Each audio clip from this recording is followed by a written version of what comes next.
Good day, everyone. So, today we are going over our entity creation system because when we are creating an entity, we are increasing the amount of users.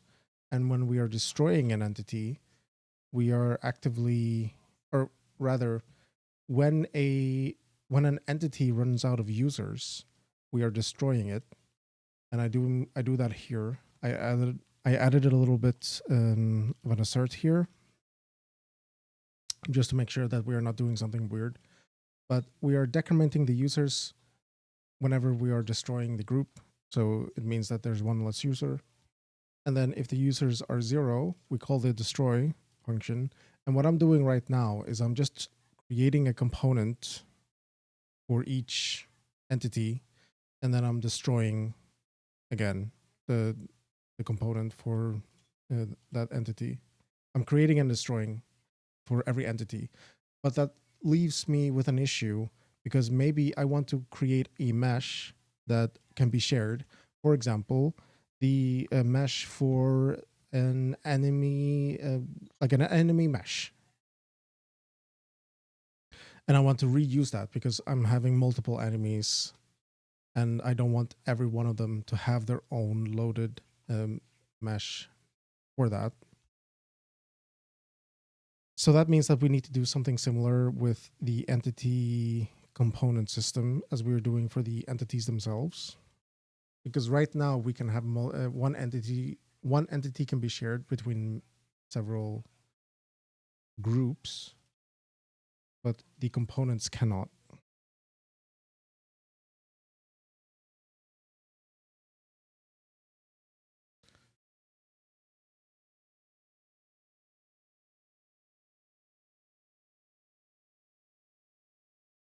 Mm.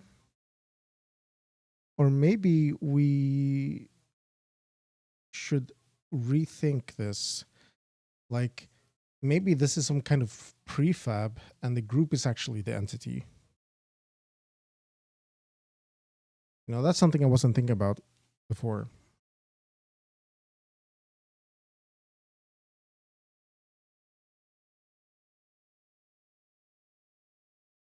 Still, I think it makes sense to be able to share components between different entities. So I'm going to start with doing that. And it's really fairly simple, I think. We just need to go to our component.c.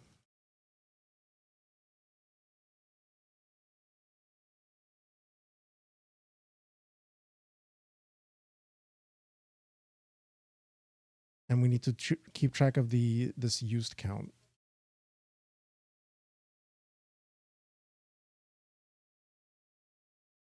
And if we get this working, I wanted to see if we could get some gameplay running today. So I'm looking forward to that. The slot has users.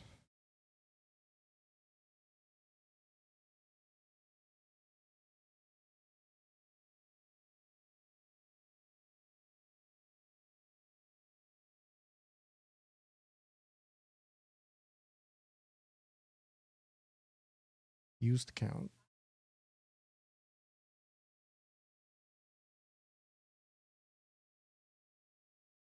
Oh, I'm dumb. This component header here is different.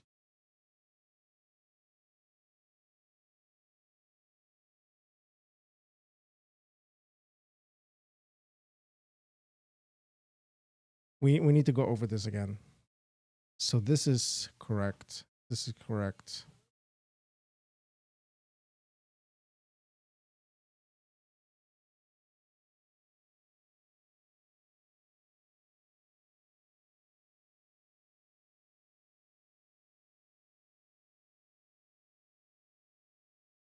Because the problem is this count, it's not for the component itself, it's for the array of components. So I fundamentally made a mistake there. I guess that's it.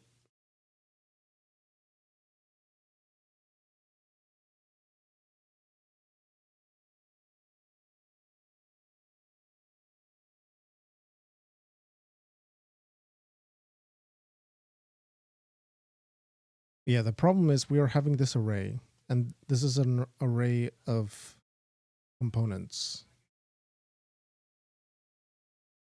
So we need some sort of component struct, I think.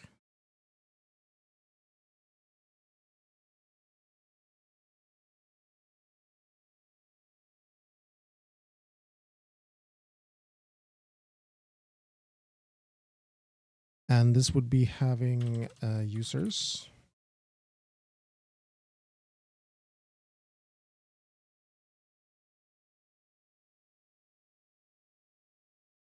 And I guess maybe not so much else at the moment.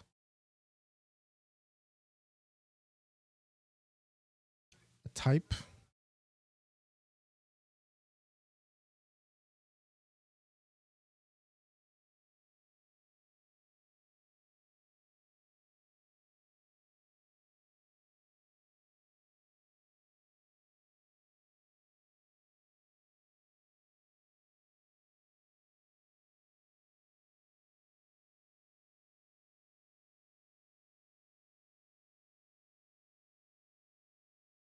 And I only have the mesh and position right now.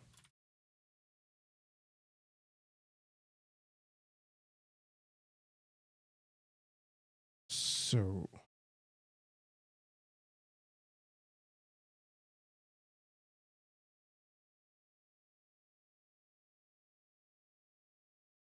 we need this because when we are deleting the component, I realized we're just setting the component to 0, but we're not actually deleting the thing that was there. But the thing that is there might need to be deleted in one way or another, depending on the type. So for example, for the position, the memory is just there. So we don't need to actually destroy anything. Their memory is the component. But if we're having an OpenGL mesh, then obviously we need to call the mesh destroying function because there's a bunch of things associated with the mesh, buffers and things like that. And if we are not dealing with that, then we are leaking memory basically on the graphics card, which we don't want to do. And that goes to another point that I would like to do. I would like to have, right now I'm having my text function and I can draw any text like this, but I would also like to have a debug text somewhere so that I can draw in the corner or something like that, some statistics such as how many entities are in the game, how many components, how much memory am I using, um, how many FPS is it, things like this. Just things that I can see at a glance without having to print it to this console here. That's also something that I would like to get to. But yeah, this component is going to be part of my every type. Right now, like I was saying, we are having mesh and position. And the position,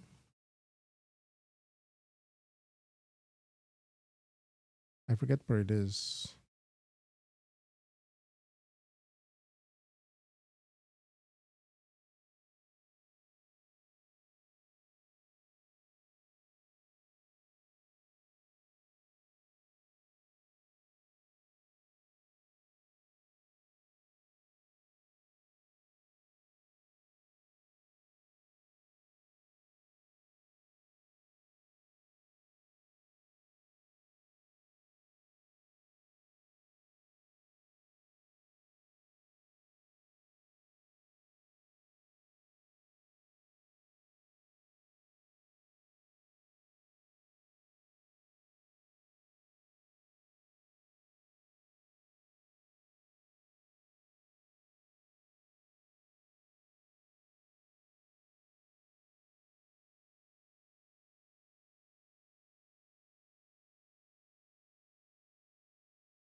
Oh, it's right there. Okay. So yeah, this is a component. So we should add that struct here.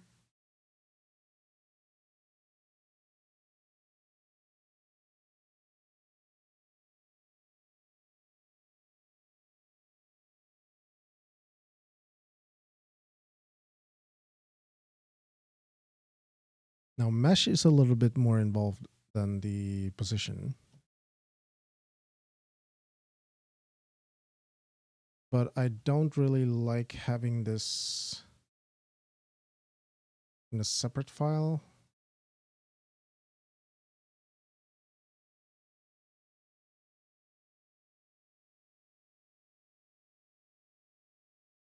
I want to move that in here.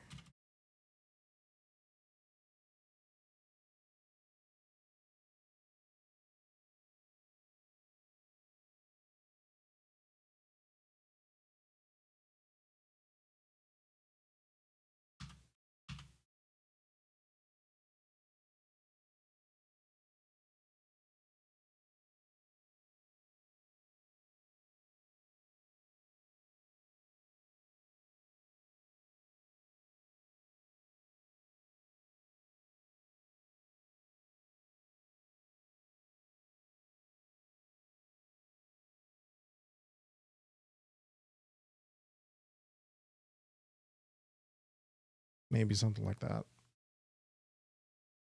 Yeah, this one needs the mesh.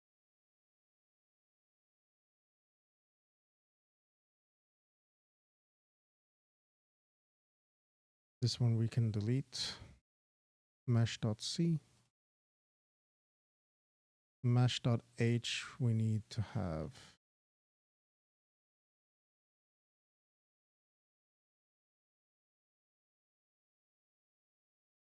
Math align.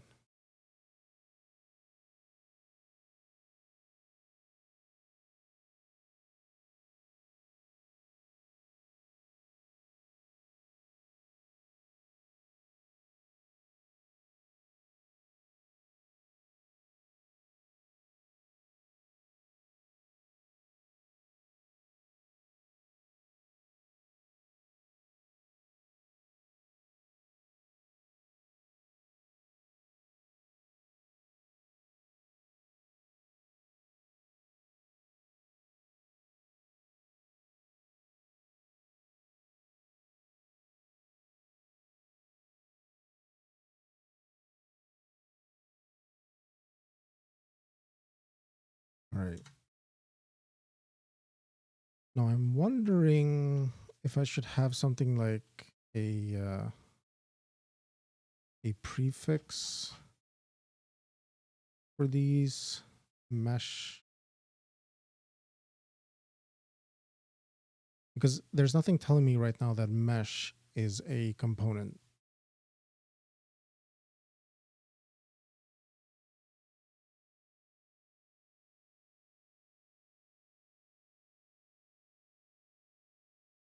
Hello, MX Rumi and Perfect Jasmine. Memory leaks are somewhat lame. Yeah. Well, it depends on the situation. So if you can count on your program terminating at a specific time, you don't even have to care about memory leaks, because maybe you just have enough memory that the leaks will never be a problem, because you just run it once and it takes 10 seconds to execute, and then the memory leaks are cleaned up by the operating system after you're done. So you never really have to care about it. But if it's something that's supposed to be running continuously, then yeah, it can be a pain. The biggest issue is when you have a memory leak you're not expecting, and then after hundreds of hours of development, suddenly you realize there's a memory leak and you have no idea where. Now there are tools to kind of deal with that. Is that real? Yes. All your memory are belong to me. So it is real. The most famous example that I know of is United States missiles. So some missiles in the United States are programmed with memory leaks such that they have a predictable amount of memory leaking every, minute or hour. And then they just put enough memory into the missile because at the moment that it's hitting its target, the missile is exploded. So like they don't care about memory leaks at that point. There's nothing to clean up. So if you have a situation like that's an extreme example.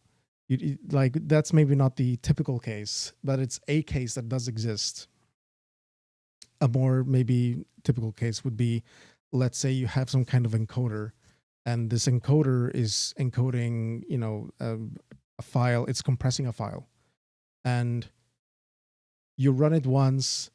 It goes for 10 seconds, compressing your image to a PNG or something like that.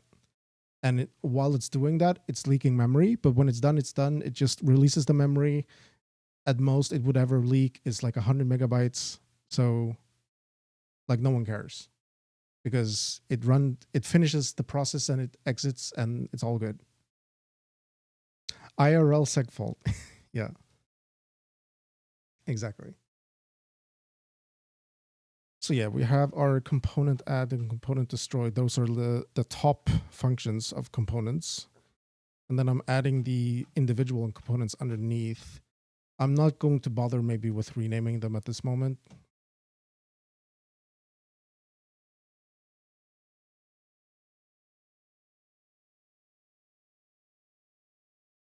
Now these are part of the mesh.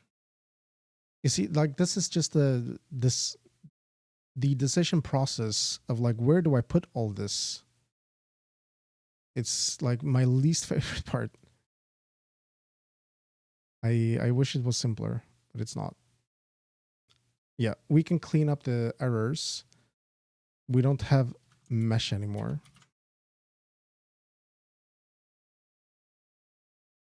Your entity, group, math, game. What is wrong? Yeah, no mesh. Game.h, no mesh. There's no mesh. But that should be still working now. Fatal error.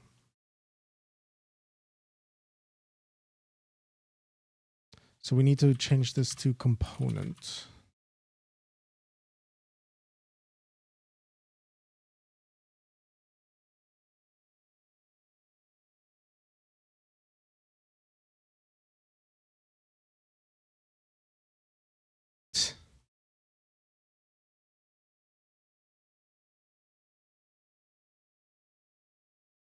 All right. So now it's running again. We can press our play button and, well, I have some breakpoints there. Never mind. We can click it. So here's my debugger. We click it and it's disappeared. But like I said, when we are getting to the component, we are deleting. Right now, we're just deleting it. So let's take a look at this memory target.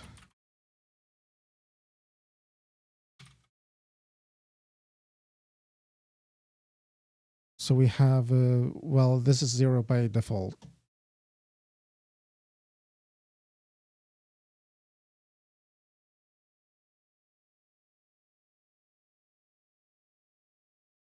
Let's do this. I don't care about the type count. It's not interesting to me, but I do want to have component invalid.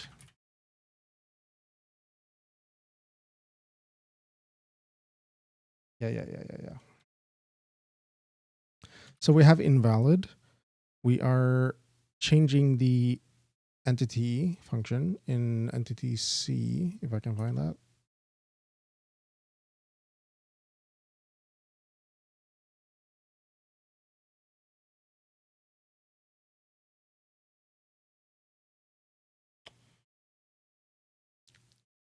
If this exists, then we do exactly the same thing that I'm doing in the group.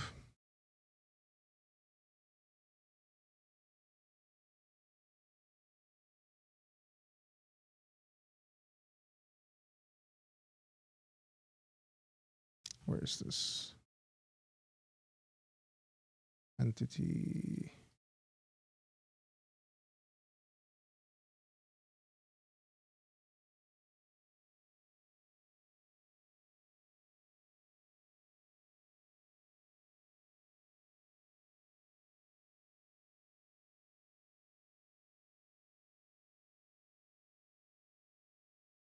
So target position, it's a dot. Ah, this is what I wanted to do. So my entity is having these components, right? Well, actually, now we're doing a union.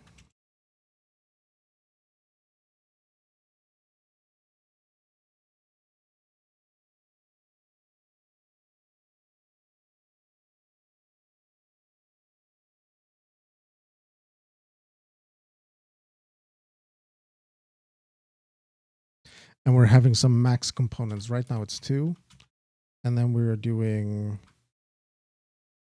these ones. Struct.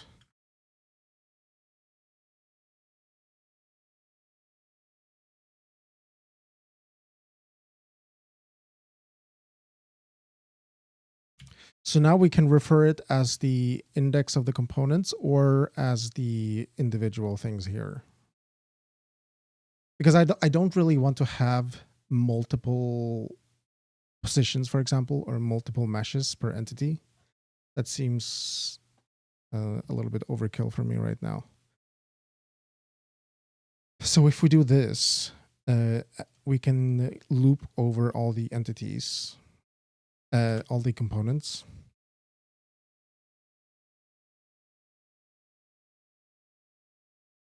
Array count of state, or rather target. Did I not save it?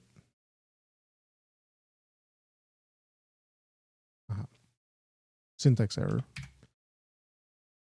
For the components, that should be return to. We are grabbing the component star.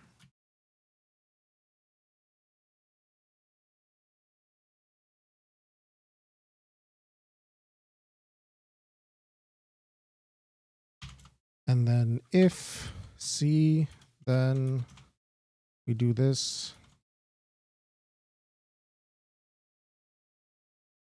C users component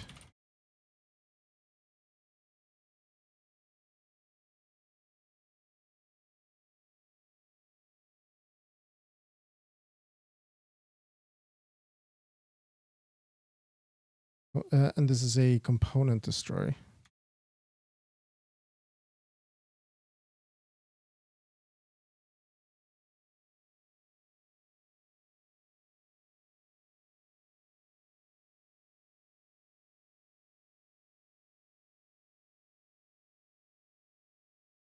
The component array.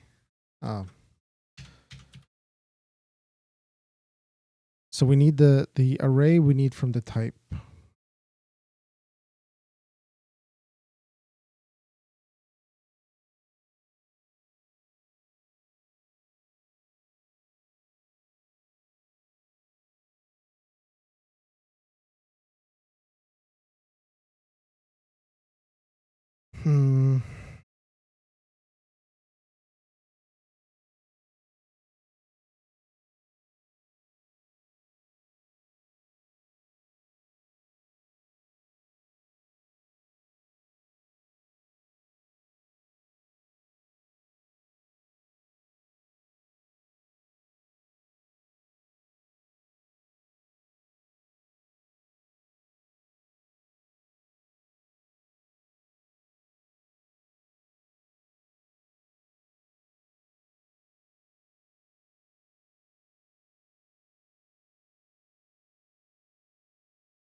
Wait.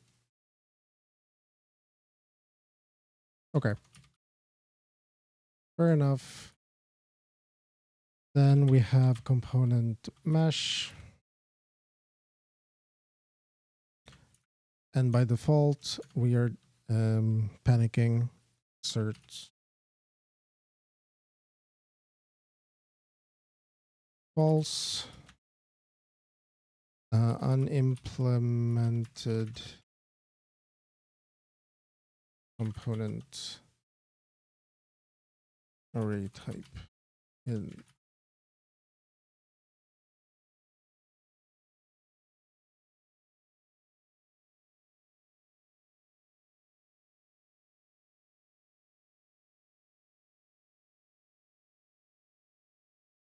Cool.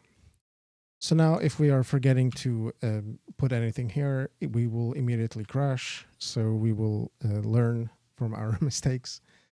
We are setting the component array and we're giving it here. The component is C. And that should hopefully be it. Now you might notice that I am casting the component incompatible.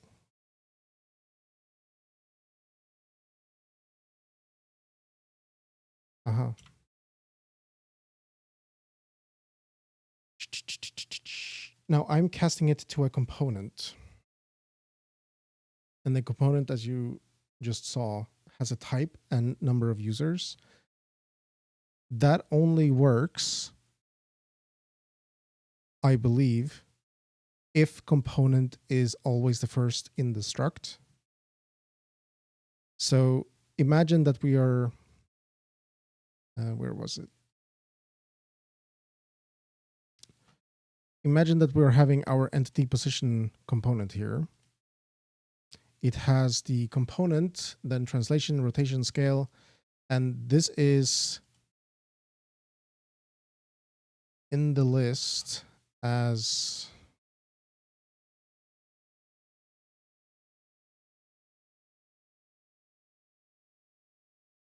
where is it actually? I just added in the entity, right? In here. It's listed as a component. But if you get entity position, the offset of these things, of the type and users, is the same, even if this pointer is that, I believe. We have to double check it, but I think that's a trick I can use. Conflicting types, that's a lot of errors.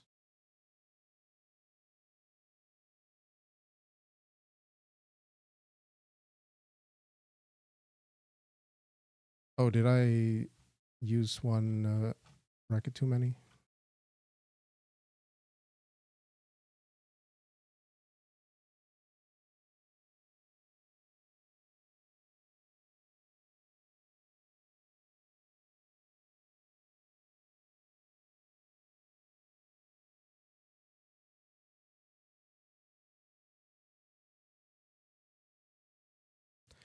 All right, let's look how that looks like. And before I forget, we have to add the type as well. So we are adding a component in entity C, I believe. Entity create. No, actually, it's in a game here. Entity add something. And this is a component add meshes. This is void star.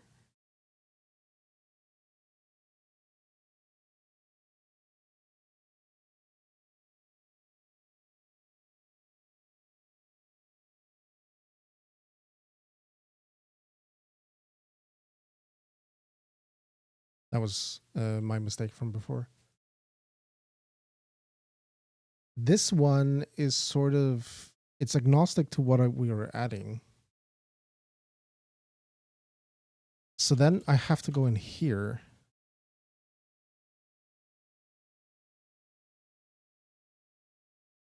And the mesh maybe doesn't even have it.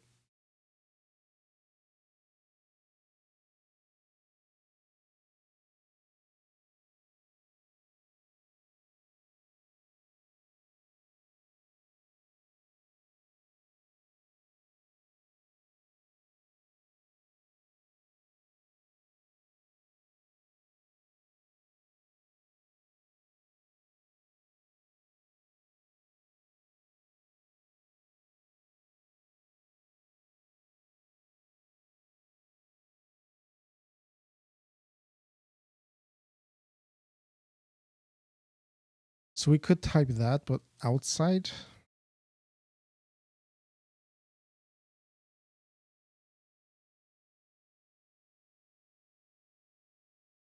I don't know.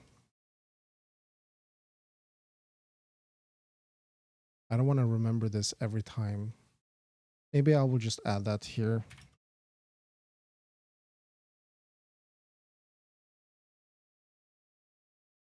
And then we have to set it. So the element.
If I want to track type, which I kind of do, then I have to add that there. I feel like that's the only reasonable place.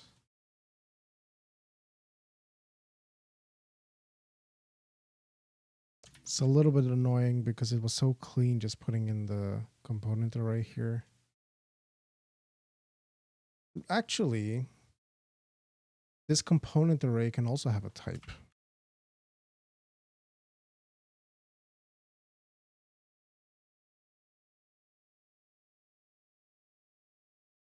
So then I can just revert this code again.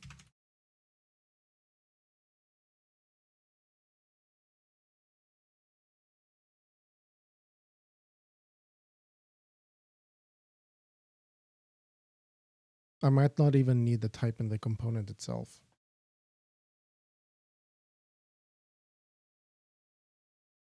We will see. So this component array, when I create that, I need to set the type. I think I do that in the main function.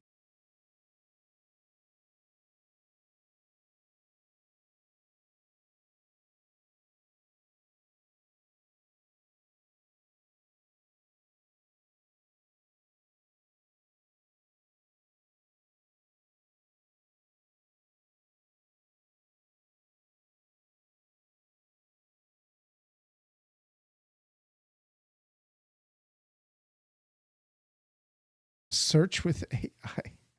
What would AI be doing differently? Like, please tell me. No.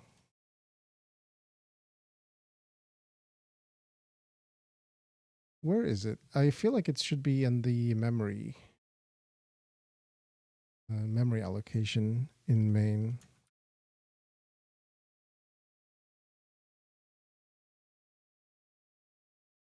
I think it's just here.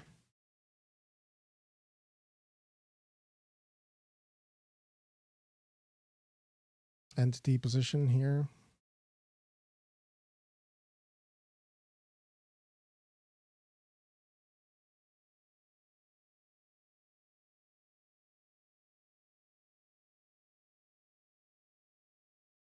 Position component position. Yeah. You just don't know how fast you could find things with AI grep. AI grep, dude. What? It's sort of like, you know, we had a working Windows search bar, and then they added AI, and now if I'm searching anything on Windows, it gives me a random Bing page on Edge. Like, why? I'm just trying to find the file that I was using last week.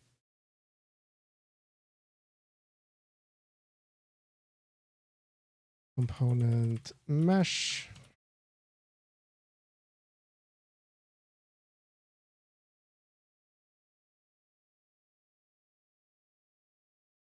So where are we having issues? Well, this one I can delete again.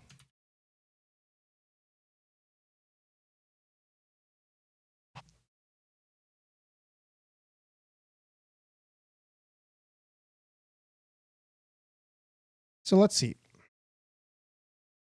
if my assumption is correct. We are having a target. Let's delete everything else actually, because this is a little bit messy. Target. This is our entity. It has components 1 and 2. We can verify 8C and 84. 8C and 84, they are the same.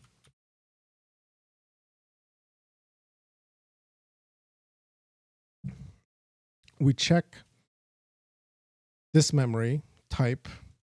What is the value, or what is the memory of this?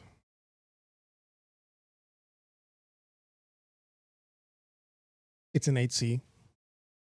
We go to position and comp and type, and we add watch. We get the memory of that. It's the same. So that's very, very nice. Now, interestingly, the position is having a mesh type, and the mesh is having invalid type. So I did something wrong here.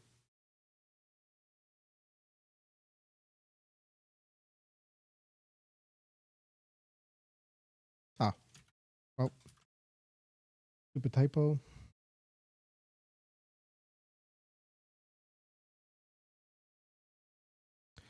Now it should be better. This is the position. This is the mesh. They both have one user. That's true. We are decrementing the users. So now it has 0 users. We assert that the users are larger or equal to 0, because if it's ever negative, then we have decremented more users, too many users, and there's some logic error in the code. Based on the type, we are grabbing the component array. In this case, it's the positions. But again, I think I could actually get away with just grabbing the index here. So I could say the I equals the type, essentially. Like I plus 1 in this case, but never mind. So then we are destroying the component. And again, we are just having the component as a void star. We're having the component array there. But in the case of a mesh, we have to actually destroy the buffers in OpenGL that we have created. This sounds about as fun as my Python game engine from scratch. How's it coming? Well, I have never programmed it in Python, but I feel like in Python, you don't actually program in Python, do you? You kind of run C++ code in Python, don't you? I have a great meme. This is one of my favorite memes.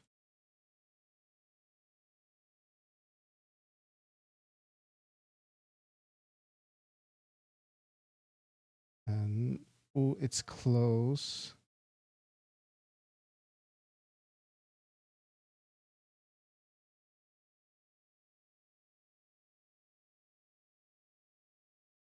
What was it? Programmer humor.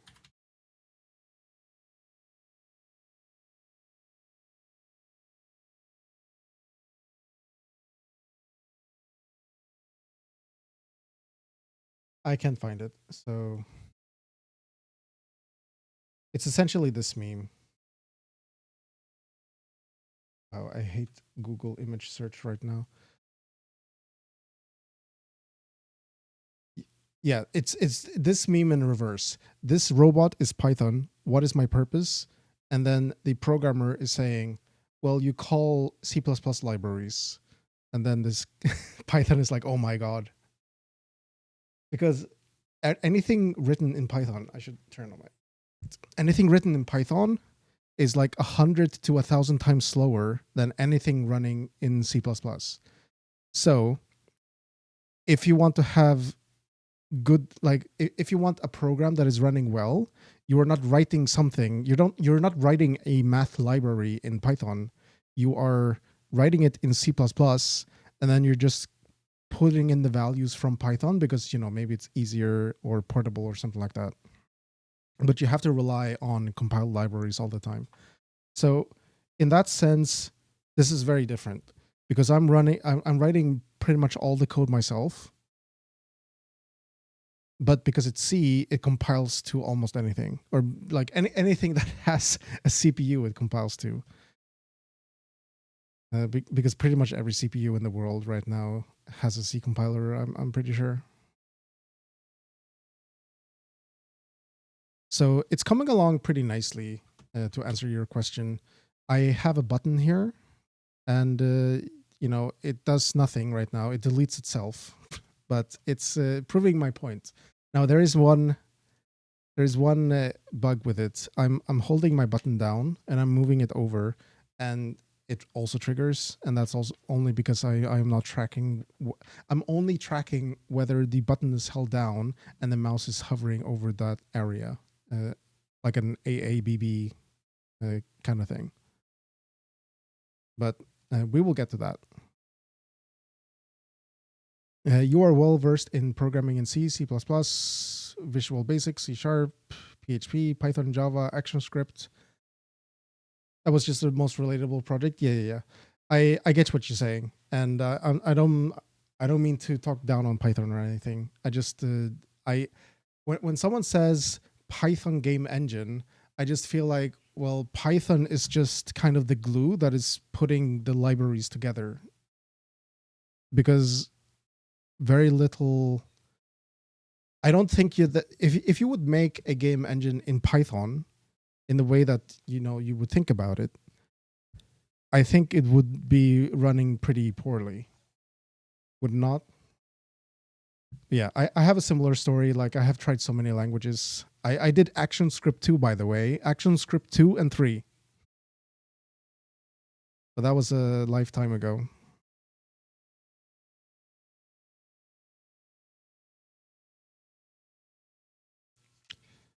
So yeah, where were we? Right. We need to destroy not just the memory itself, but the component type. We need to call a special component destroy function. So we are having from CA. Now I could maybe do this with function pointers, but I don't really feel like it's super necessary. Maybe I feel like this is more intuitive. So we are having CA type. So yeah, it's coming along nicely. I'm having OpenGL running. I have a couple of basic shaders. I have my window manager in Win32 and Wasm. And then I'm working on an entity system right now. And I also have, I can write text. Am I destroying components from memory as a whole or within my memory allocation space? So this is what I'm doing. I'm having my free slots, and actually it's probably even easier. I'm having my free slots here. It's a U16 array of indexes. And then I have the void star pointer array. Void star pointer. The void pointer array. And this is having the memory to each individual component, because each component might have a different size. So like, for example, this component is having the position and translation and scale. And maybe later I will add velocity or acceleration or something like that. even mass, possibly, I'm not sure how I will organize it. Because that is having one size, it's like, 44 bytes, but the mesh is having a completely different size. This is a just void star array. And I'm adding this not with a malloc, but with an arena allocator, just linear static arena, because it's, the lifetime of the program. It's just going to be living there for as long as my program is running. So I just need to add it once, but I need to know just the size of this particular array that I'm adding. So I add a bunch of those. I could, in theory, extend it, but right now I'm just having a like maximum count 256, for testing. And then whenever I'm deleting, so this is 0 and 0, but whenever I'm deleting a component, I am tracking the free slot in this array. And then whenever I'm adding a new component after that, I'm checking the free slots.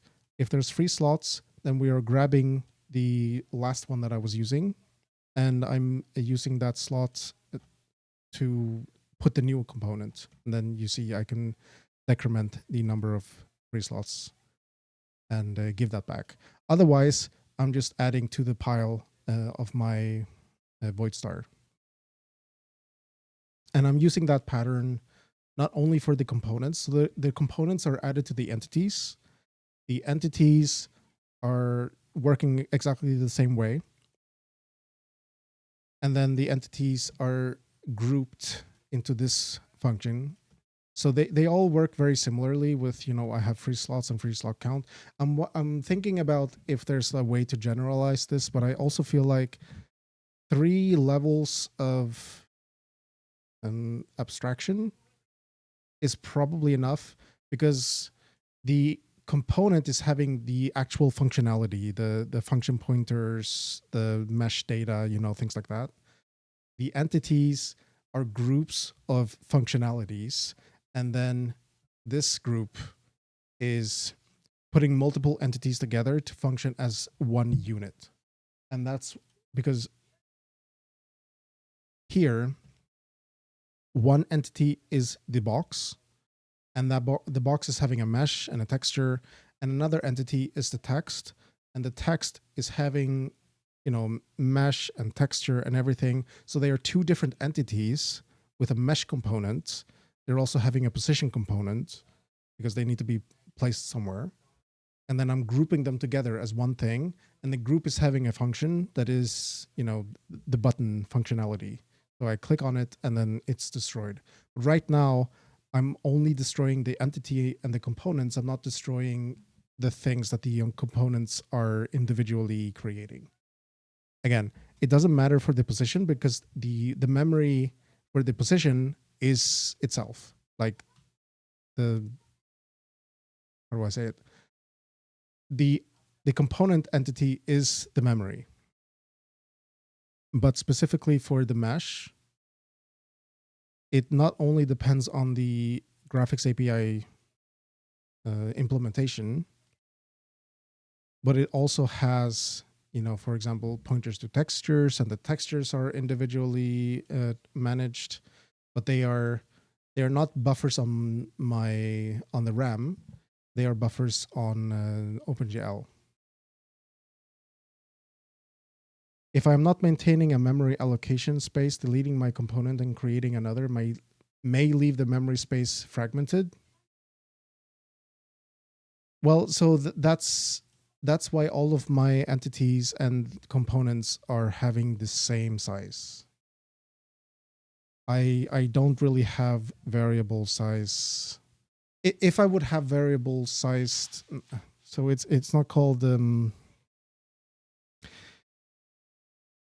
if I would not have a linear allocator, and if I would have basically replacing malloc with, a variable size component, like variable size. If I would have one block with all of my entities and components, and they're all different sizes, and I'm just like mallocing them, not quite mallocing, but like allocating them with my arena, and then I'm deleting them, and then I'm having holes, then I would write some kind of defrag function for that. But I wanted to avoid it because it's not really necessary for this project. And instead of spending 6 months re-implementing some kind of malloc function, because malloc itself is pretty complicated when you're trying to replicate the most complex functions of it. If I have a situation where I have dynamic size data, then I do that rarely, I can just use malloc because that's what it's for. But 99% of the time, I know the size, I know the count. If I need more, I can grow the array or something like that. And I'm only having, but I'm not mallocing every individual component or every individual entity because, like, what's the point? It's easier for me to just alloc one block of, a component array, and then they're all the same size. And then because they are the same size, I can just track the free slots, and I know that they're always fitting whatever I want to put there. So yeah, we are destroying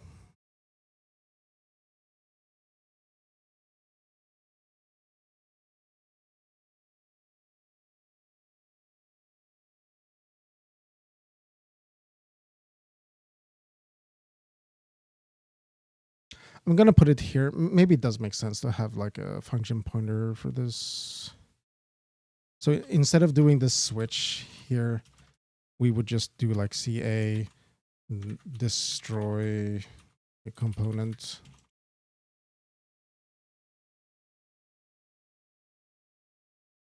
I think that maybe let's just do that. So literally CA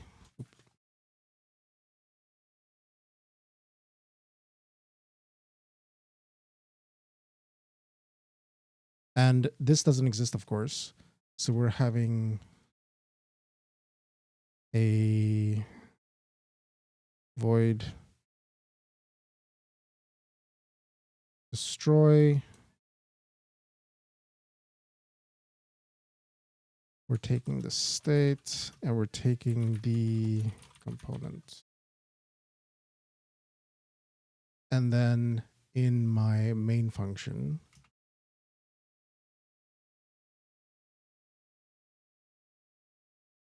I need to add some functions for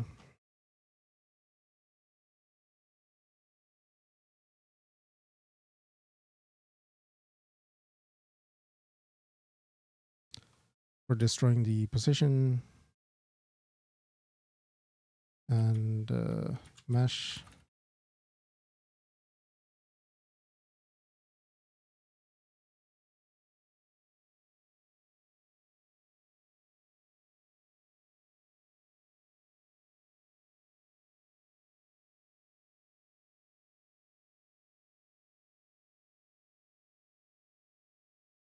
Really? Oh,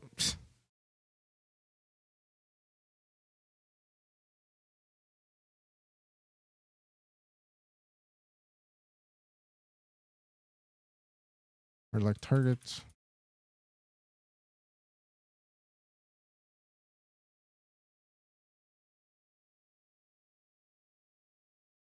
Void star. It's better.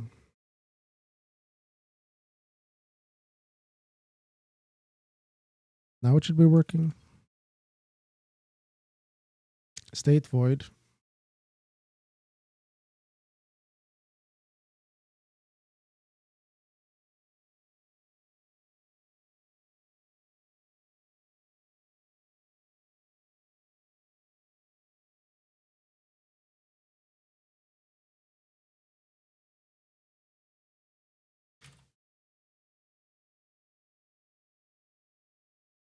So yeah, we need to implement them also.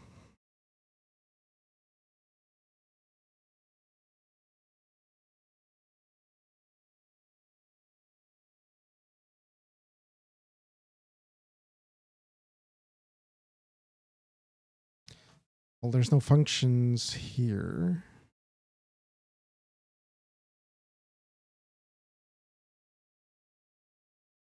Oh, I'm not adding the states. So I need to add the state here.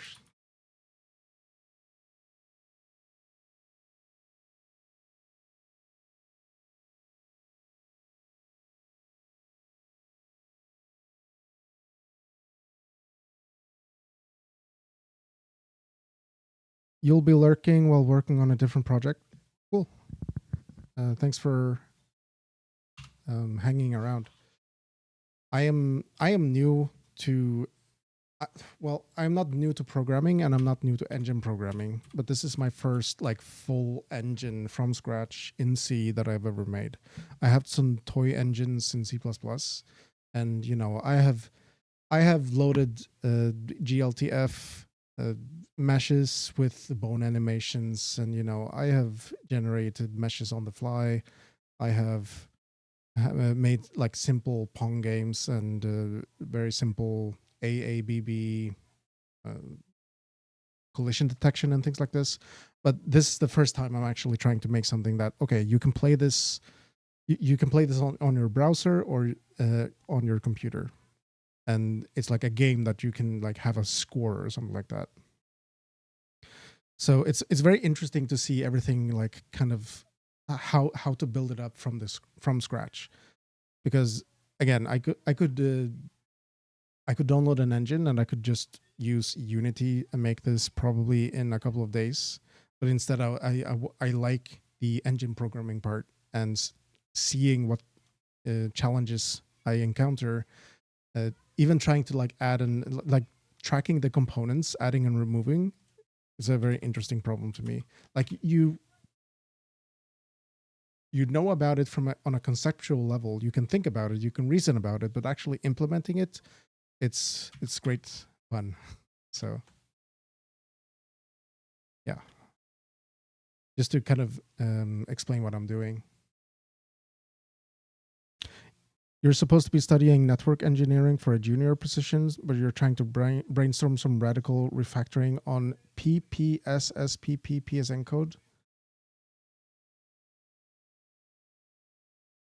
I don't know what PPSSPP is, and PSN is PlayStation Network. Is it some kind of is it something related to PlayStation networking? I have you know, I've written basic things for very many things right now. A PSP emulator, I see. I have written some server code, so server client, but again, I never really made anything useful with it. It's another thing I want to get into more in time. Yeah, we're implementing the position destroy, avoid.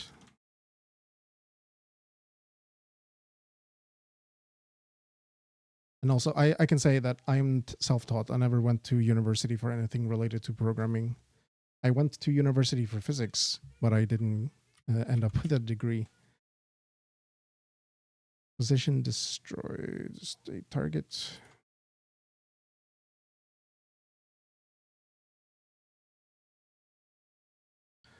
Low-level reverse engineering on existing systems. Yeah, I can imagine. I have done a little bit of assembly for Genesis games. Obviously, it doesn't have any networking, but the topic interests me. You've tried the component approach a few times, but never liked it. Well, I know the problem is, what is the alternative? Because I went over this a couple days ago. You can have one big fat struct, or you can have pointers to arrays of components, or you can just kind of malloc and free everything on the fly. Or you can inherit everything. I mean, so like in C, you can't really inherit very easily. It's very hard to like. It's very finicky to like write all the code to. So if you want to have inheritance, you kind of need to generate the code for it. And at that point, I'm not really interested, because like, why would I do that if I can? I'm not so invested into C that I wouldn't just use C++ to inherit things in that case. But for C, that leaves one big fat struct or some sort of component system with function pointers. And honestly, I think this is interesting and pretty fun actually to work with. Now again, I do have some issues, simply because I have, already a bunch of, I have two components, and I am writing a bunch of code to manage them individually, which is a little bit annoying. But at the same time, I would be writing the same code if I would be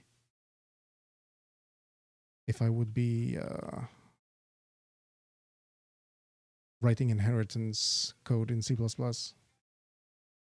You have one struct for each entity type. Yeah. So like that would be the alternative. But I wanted to try to avoid that approach.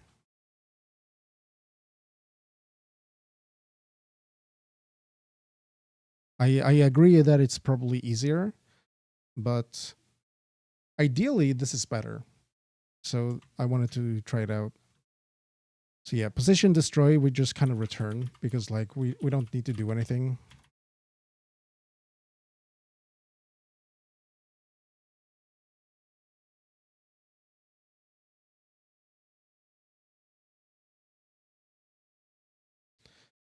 And similarly for the, or not similarly, but like unsimilarly to the position, we're having mesh destroy.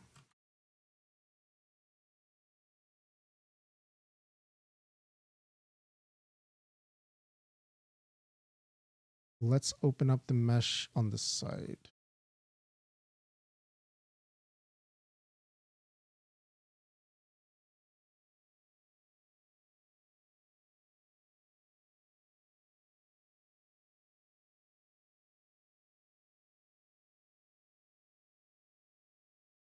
Yeah, these textures, I'm just gonna manage the textures manually, I think.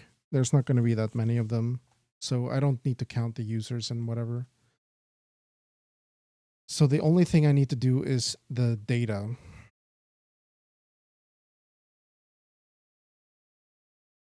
But then I don't have the mesh. Well, actually, I need another pointer here.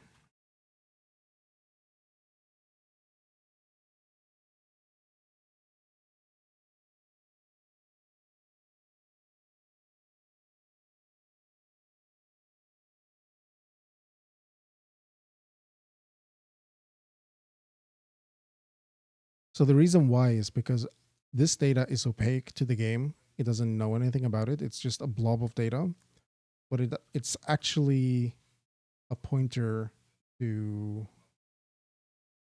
this struct right here. And here's where you have all the IDs for the uniform buffers and stuff like that. So I need to have a function. It doesn't have to go in the mesh itself, but it should maybe be in the game here, global OS. Here.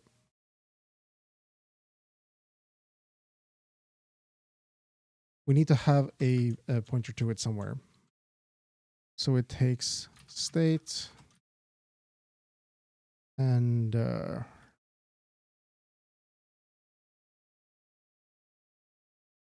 well, it can take the mesh.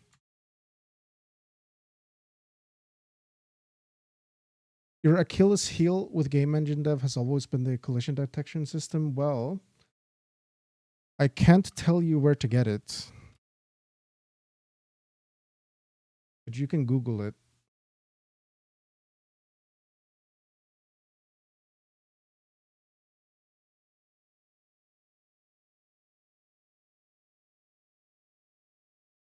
Find this book. It's about 600 pages. It's real-time collision detection by Christer Eriksson. You don't need to read all 600 pages. You can read about 100 of them, and it will be enough to write nearly anything that you would need realistically, even in 3D. Now, of course, you need to actually implement it. Implementing it could be weeks, months, I don't know. And it depends on your ability in math as well. But this is the best resource you can have for learning how to do real-time collision detection in game programming, in my opinion. Maybe there's something more recent that is better, but that's the best one that I know of. So I would recommend you finding that book. Now, if you go on Amazon and you try to find the hardcover, it's going to be €100. So I would try to find it somewhere else. Like, even you can probably even go to your library and find it if you really need it. But you can find it online as well.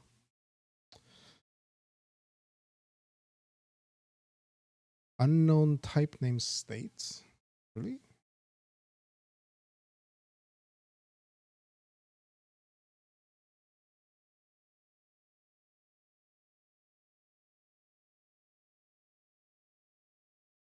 And mesh also?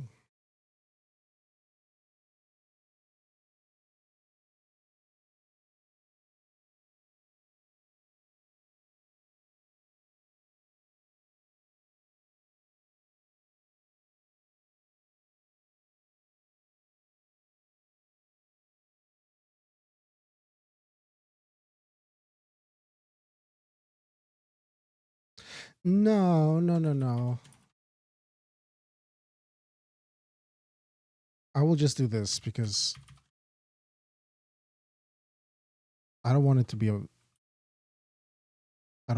a void star. So yeah, we need this function. We will call it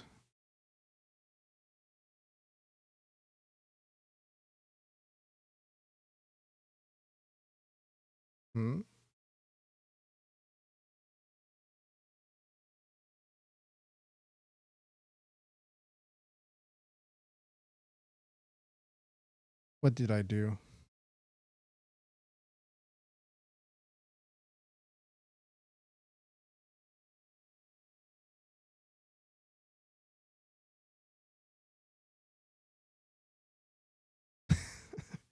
What?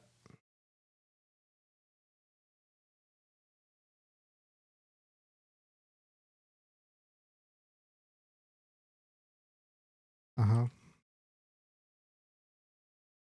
No, it's in here.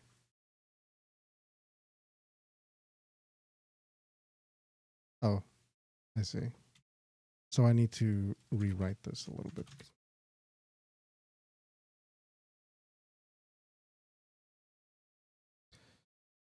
Component destroy, conflicting. Ah.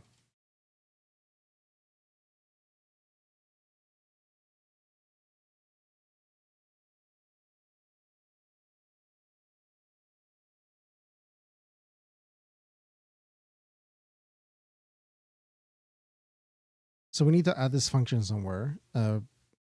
Possibly where we are adding the other ones. I think in main.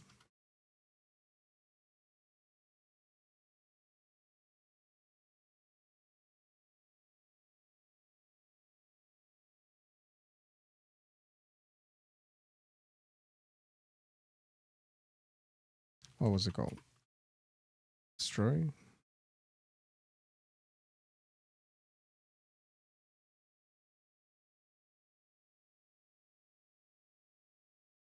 Mesh delete.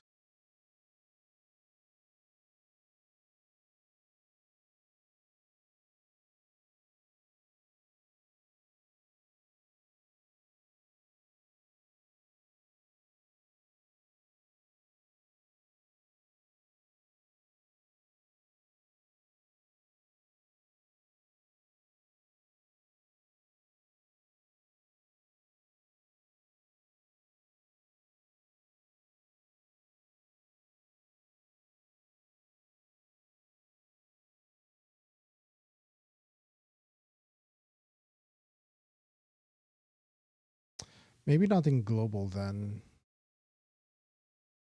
Definitions, maybe not here. Game. Just like that. It can be an I32.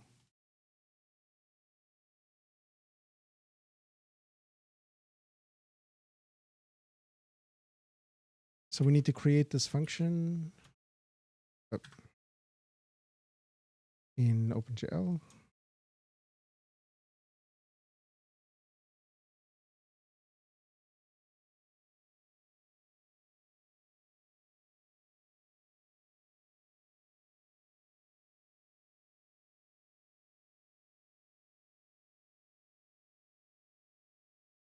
Mesh destroy. Yes.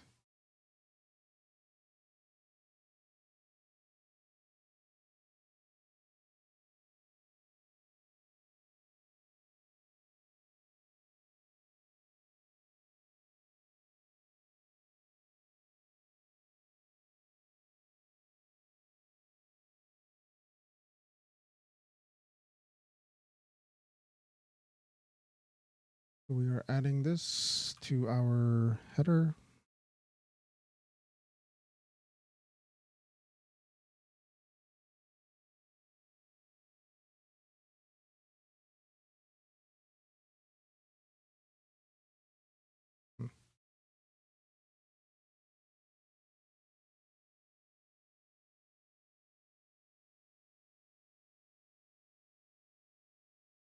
Let's see, is that everything I need to get started?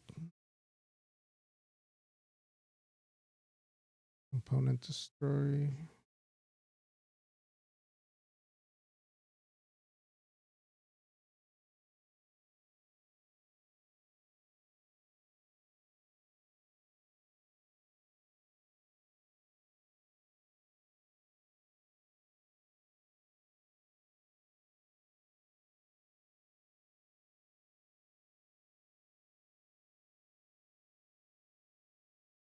So component destroy. We are calling that.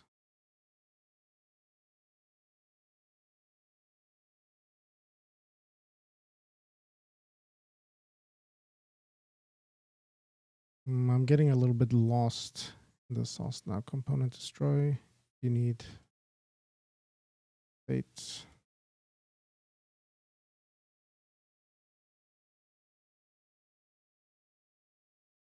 We don't need this because we're looping this over all of them.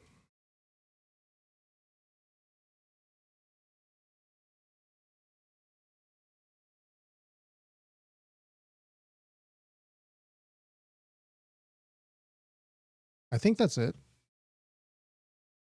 So let's go to the OpenGL, destroy. No.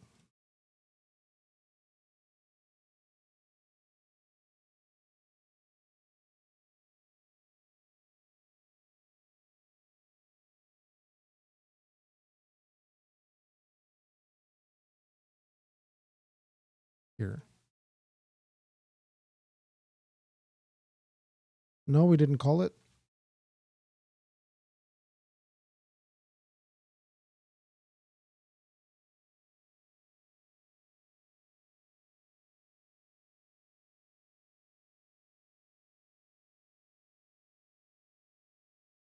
Hmm.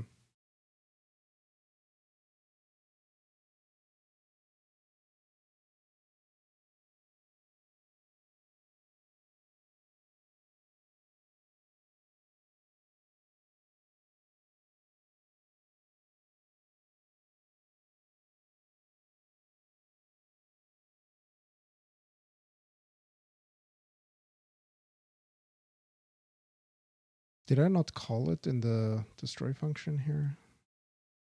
Oh, it does nothing.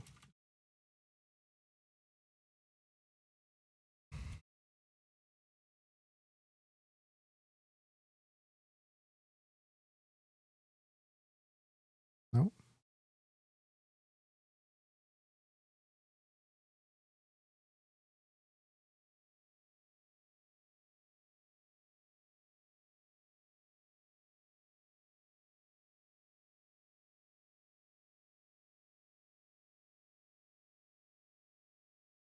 Why is Clangd being annoying?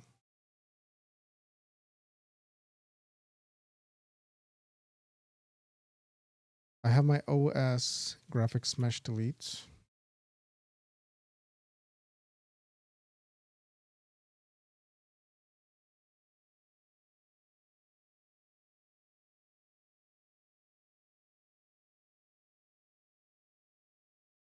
Void.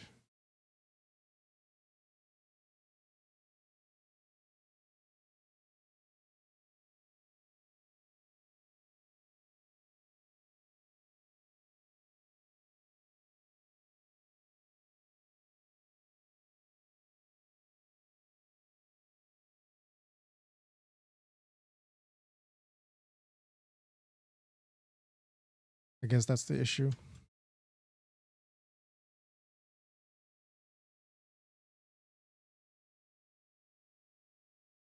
Do you have a clear separation between platform and game? Is that why these functions are in a struct? Yes. So the game is completely oblivious to the implementation of the engine of the platform. So I have my main here in main. I am, for example, Emscripten or WinMain, depending. And then I have different functions. So print, for example, it has a Win32 implementation, and then it has a window WASM implementation. And then in the game, I'm just calling my print, which is this global pointer thing. Now, some things I do have to reach out from in the game. So, for example, if I'm creating or deleting meshes, then I kind of have to talk to the OS. I could do that through some kind of message system, but I find it being a little bit annoying to deal with, at least for like meshes specifically. So in those cases, it's easier for me to just make a function pointer because like there's going to be like a dozen of them for opening or saving files, opening meshes or creating meshes, deleting meshes, and what else? But I'm targeting two platforms at the same time right now. So that's why that's keeping me in this mode of like agnostic to the platform, because the point of this engine is to run both on Windows, Linux, and WASM in the browser. And specifically, I'm targeting my phone. So if you run WASM on the phone and you poll OpenGL, what it can give to you, it's actually fairly small. Like it's pretty close to the minimum in WebGL. So for example, you don't have so many buffers and the functions are limited. You don't have SSBOs and things like this. So it doesn't mean that you can't use them in other implementations, but then you have to think around the limitations. Like, okay, I have a base version and then I can pull for better things, or I can, if I want to use DirectX or Vulkan, I can do something different. But I would like to have like one thing running everywhere, sort of. Yeah, I'm babbling a little bit. So let's see. Now we should be hitting this graphics mesh deletes. Does the game call OpenGL functions, or is that also abstracted? The game doesn't call any OpenGL functions at all. The game, I can show you quickly. The game is having a component called a mesh. This is the mesh. And these things are, this is the texture pointer. So the texture is just, some U8 data pointer. And same thing here for the mesh. And then I have in OpenGL,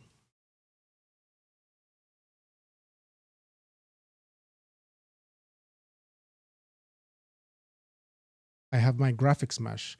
And the graphics mesh is having the buffer IDs, shader program ID, texture vertex array object. And this buffer is also, I can have a number of buffers with the GL IDs, bind index and whatever. And then I just loop over all of my entities essentially, and I'm drawing them using these buffers and VAOs. But the game doesn't know about that. The game just updates all of the components. And then if the mesh needs to do something specifically, like for example, destroy itself, then, here I'm just calling this function to destroy itself. But there's no OpenGL calls in the game itself. It's just like, it's doing the mesh create.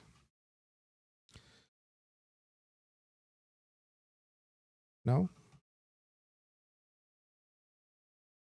Well, these are, I haven't really gotten to the loading a mesh from a file yet in this engine. So these are just, what do you call it? Primitives. But if you go here to my main function, I have text create. And this is just in main. I'm not really sure where to put it. But this is doing something like, I'm loading a JSON file and I'm parsing it. And then I am reading something from it and setting up the OpenGL state. I'm creating my buffers with my vertices. And then I'm pushing that with the mesh create. This should be probably renamed to like graphics mesh create. Because what it's doing, it's creating this thing, graphics mesh, that I was telling you about. And it's just like casting this pointer. And then it's doing pretty much everything on the graphics mesh. And the mesh itself,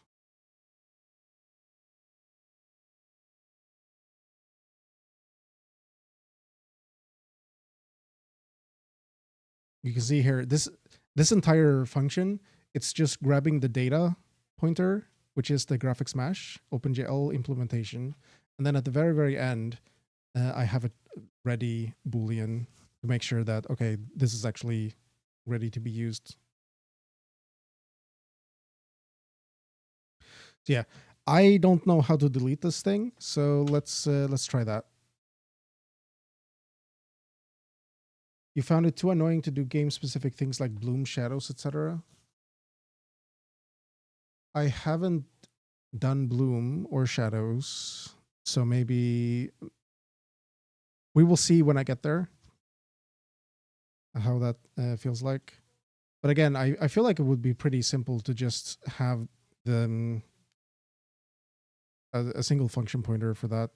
And again, you might say that it's annoying to write a dozen function pointers, but honestly, it's not that many, and you write them once and then they work exactly the same. It's just like now you can re-implement that on any platform, in any graphics API. If you design it with the separation to begin with, because separating it after you have already written the game, that can be kind of annoying. But again, I am trying to do this because I think it makes sense. I'm not doing this because I have done it 100 times and it works every time. So if I find out something that is not working, then I will deal with it when it comes. Yeah, we are having our mesh, so we are probably doing something very similar.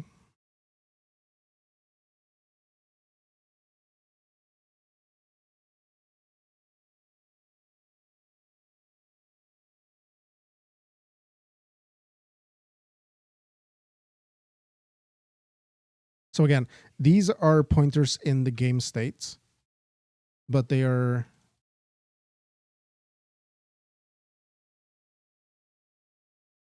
what would you say? Yeah, this is a void pointer to the implementation graphics. And then these things the game can know about because there's nothing like super unique about them. You look forward to it. You look forward to me running into a wall, maybe. I don't know. I hope I don't. I hope it's gonna be smooth. I'm trying to keep the game very limited in scope because I know that the engine is already quite involved. And I would like to finish it within my lifetime.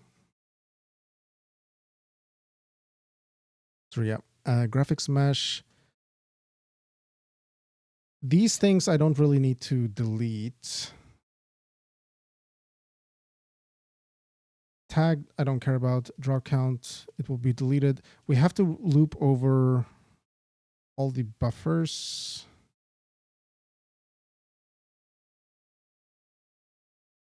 Wait.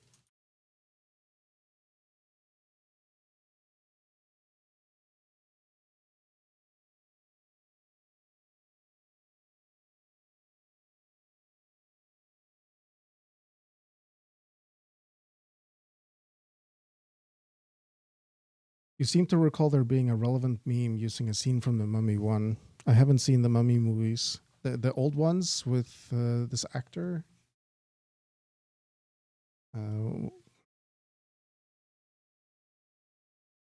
What is his name? Brendan Fraser. I haven't seen those old ones. So yeah, I realize now there's... Why is it buffer count here? Where is this coming from?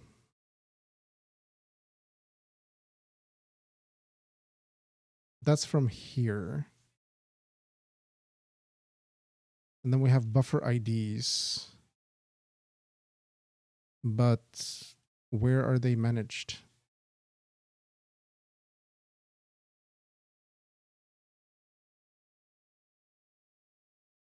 I need to see how I was using this. References.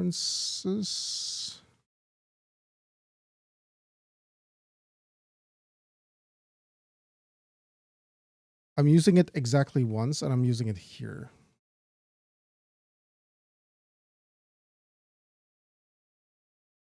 And I have a buffer IDs. I'm not storing them anywhere.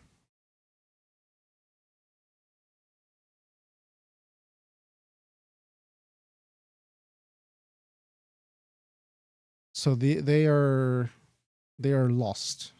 I need to store them in the mesh. Buffer VAO. No results.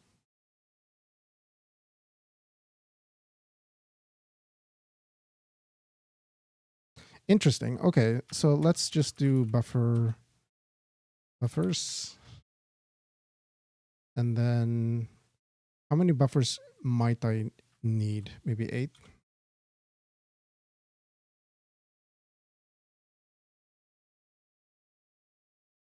Are URLs allowed? Sure. I see what you mean. So this could be me in, let's say 1 month when I'm trying to implement shadows. We will see.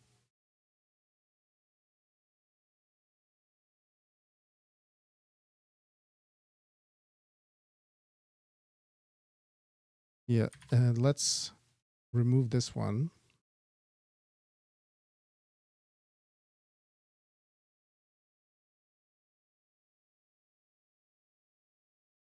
So I already created this buffer outside of the mesh. I need to remember what I was doing. So I create the VBO. I get the ID and I set it in here, but I'm never storing it.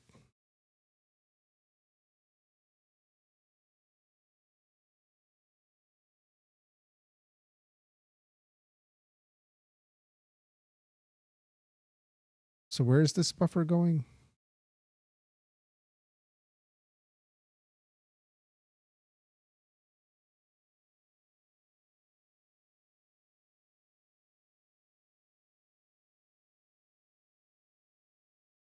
Graphics buffers, really? I'm having it there.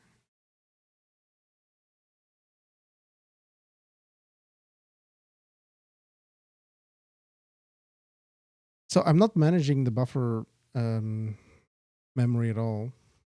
I'm just adding to some array.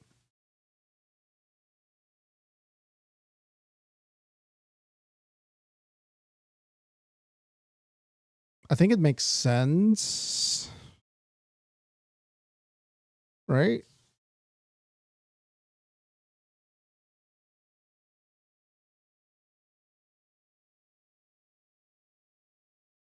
EBO. This EBO is...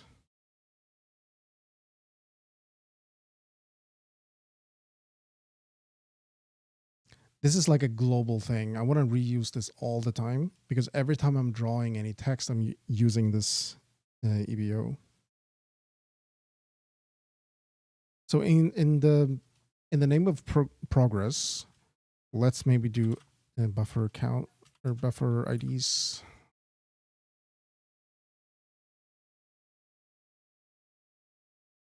Let's do it like that.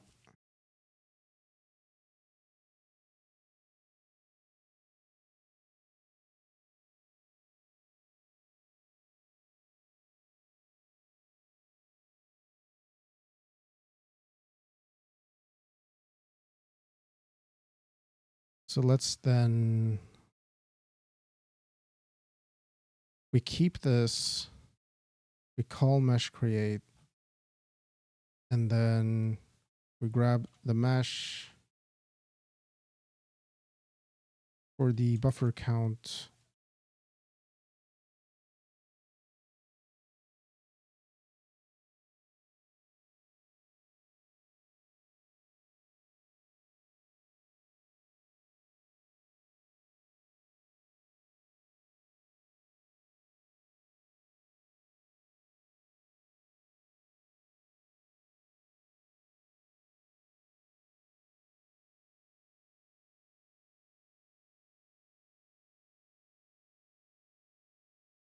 Let's make this a buffer pointer. Buffers. We don't need a count because if it's a null pointer, it's nothing. Buffer get mesh, graphics mesh, buffers I equals B.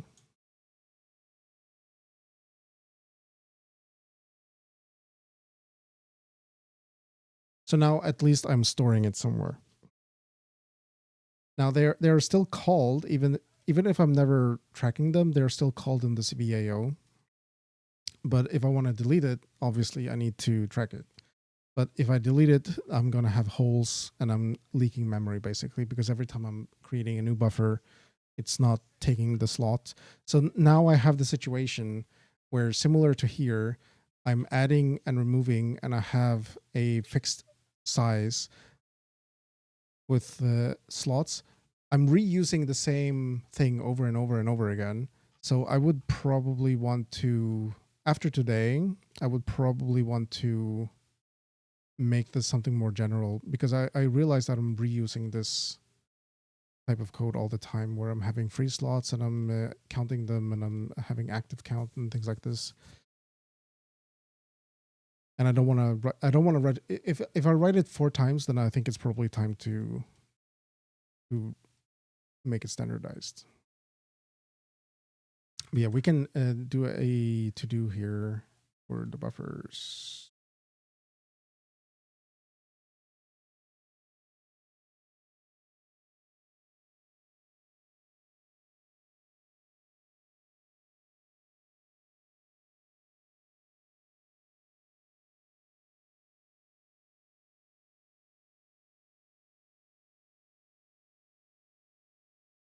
It's a pretty big to-do, but hopefully I will remember.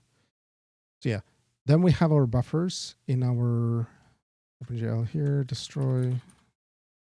No. Delete. That's why I can't find it, because I call it delete instead of destroy. So yeah, we have our mesh for count graphics mesh.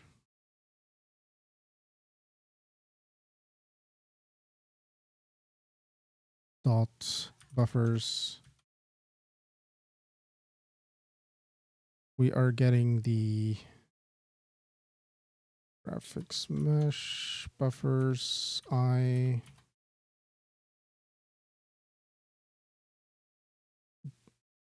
GLID.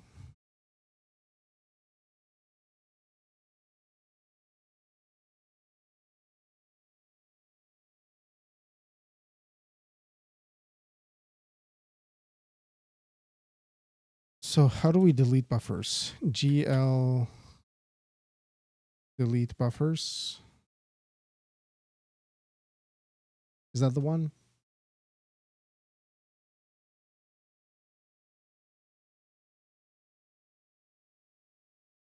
This website is loading slow.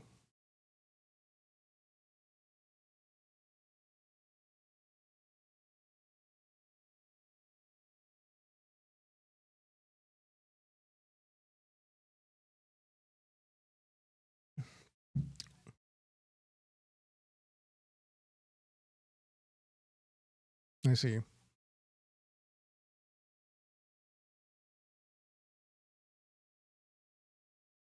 This is a GL event.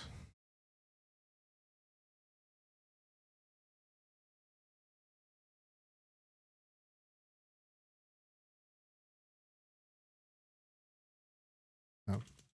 If B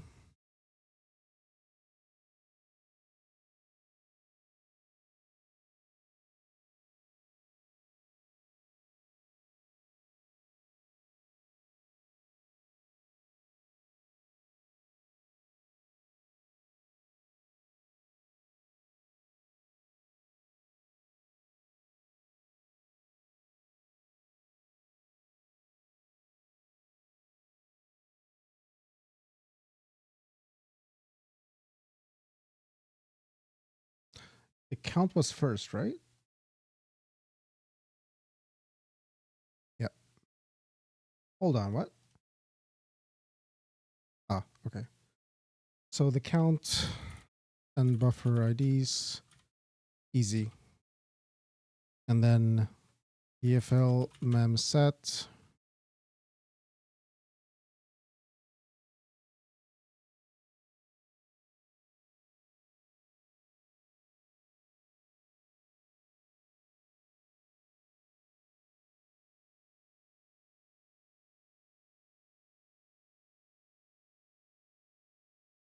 Makes sense.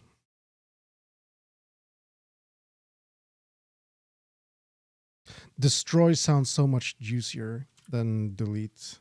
So I'm gonna keep that.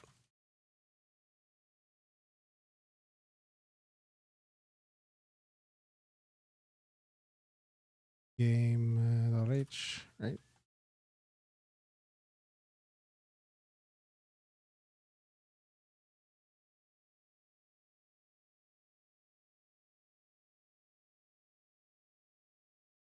Component.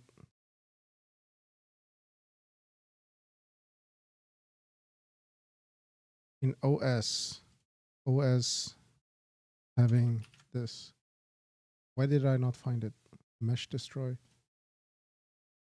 See, this is why you don't have multiple files. This is why one file is optimal. You can control F and find it instantly.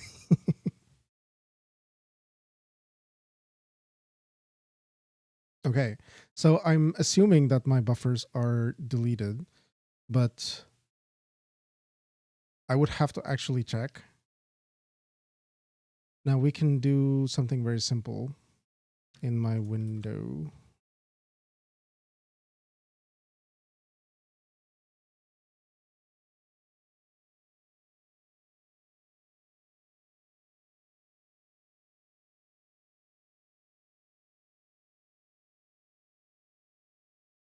There's this GL int v or something.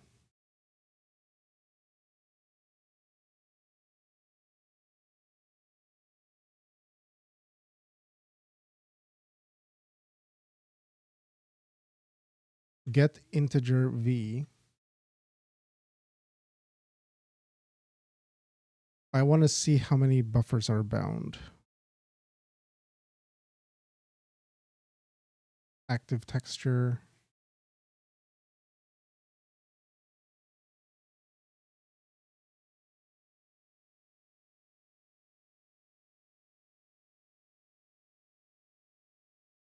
Hello?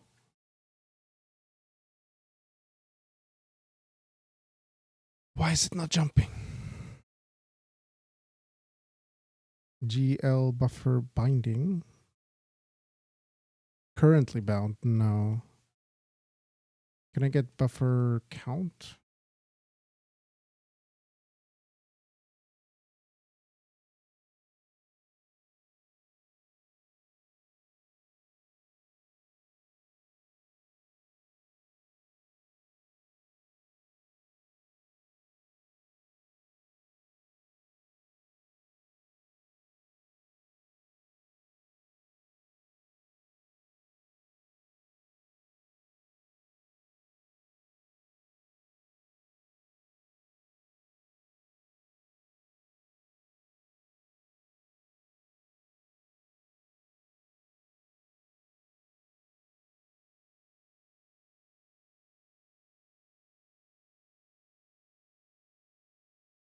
Why?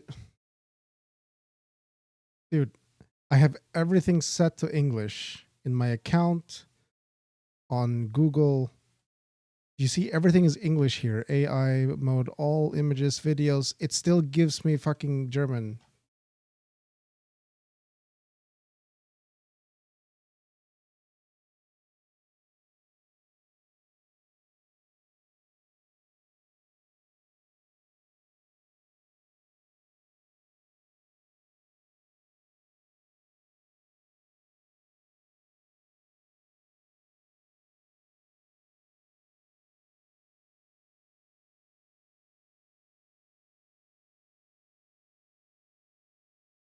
Thanks for your feedback. You will never care. Anyway, returns a single value, the name of the buffer object currently bound to the target. That's not what I want.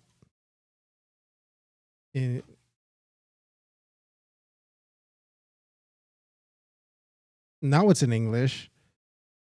Like what? Current frame buffer. No. How many?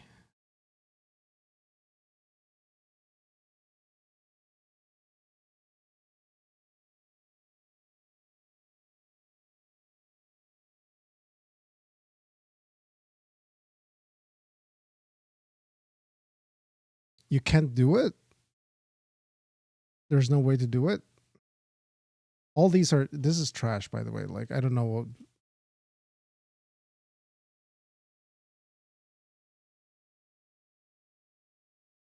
what. Of every available target. Like, are you saying that I need to like just loop through all the integers and see if something exists there? Is that how you do it? Because that's really dumb if that's the case. Anyway, that's not the only thing I need to do. Because I also have my uniform buffers. I just wanted to try and make sure that my buffers were actually 0. I guess I have to do it manually then. So mesh destroy graphic.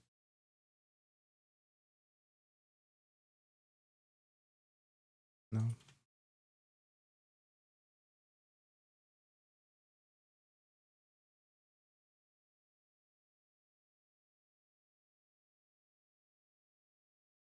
So I would assume the pattern is similar. Although the problem is my graphics mesh struct has the integers rather than pointers for the uniform buffers. We could change that. I want to make sure that this is working first though.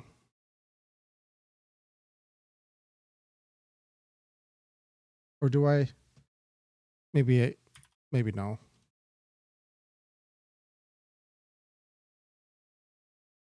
The uniform buffer IDs. Yeah, delete this. It's gonna be in main. No? Not a main.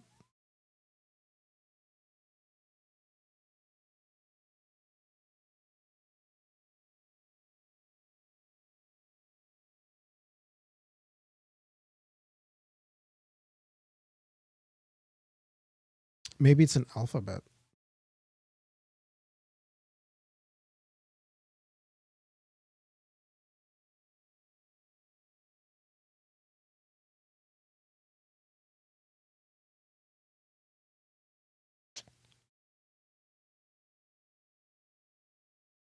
Okay, I'm a little bit confused. Let's look at draw.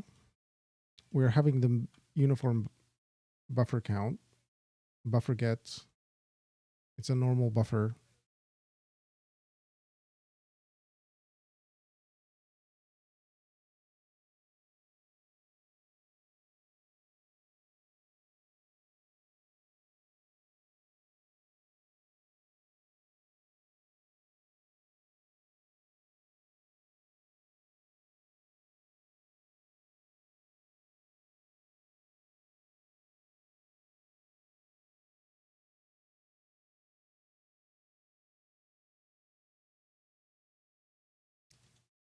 Where am I even setting this? References. Maybe I have to uncomment.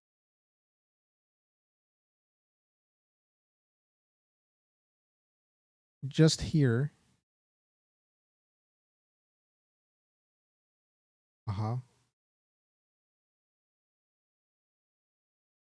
So it isn't text create. I'm having uniform buffer IDs. It's exactly the same issue with this.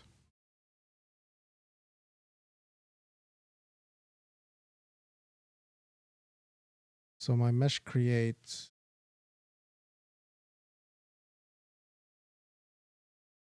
taking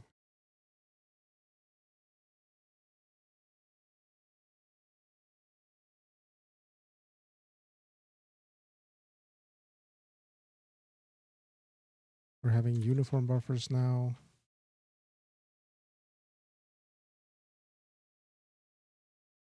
And then we're getting the buffer here like this, exactly the same.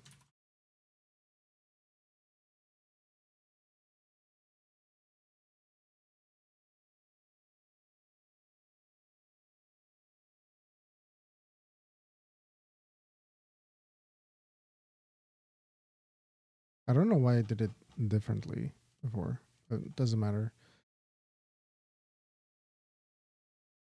So yeah, if it's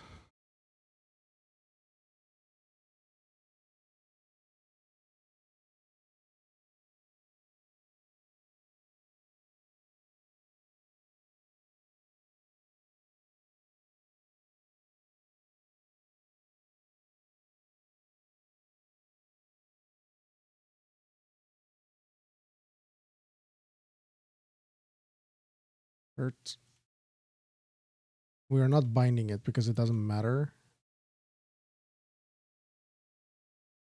Uniform buffer IDs.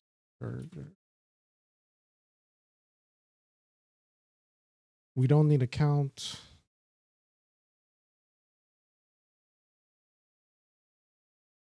That's it.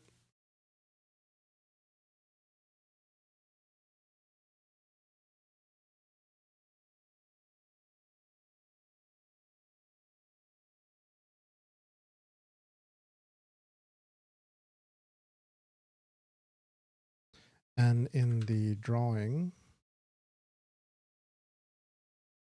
primitive create.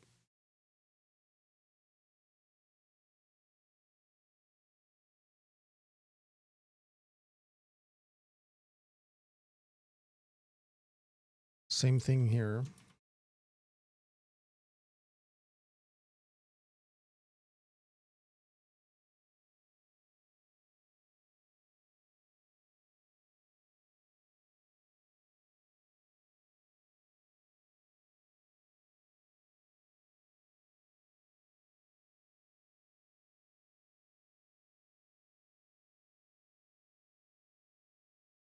So it's a J. And we're doing it on array count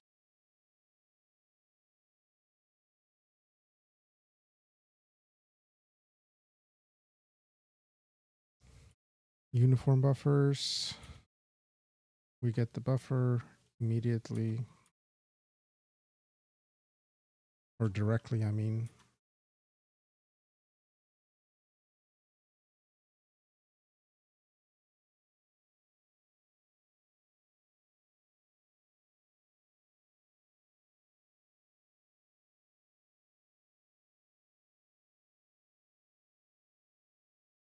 So that works now.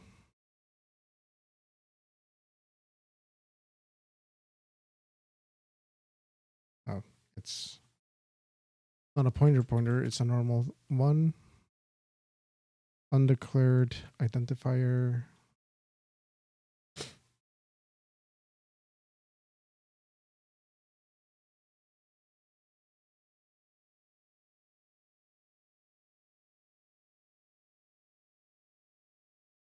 I don't really need this array count, but maybe I will rewrite the mesh later. Yeah, this should work now. Could not get something. It did not work.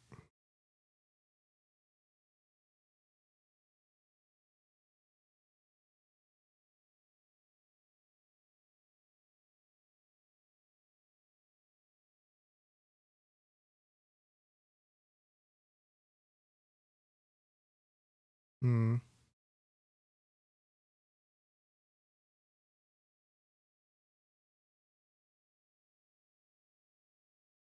It might be an issue that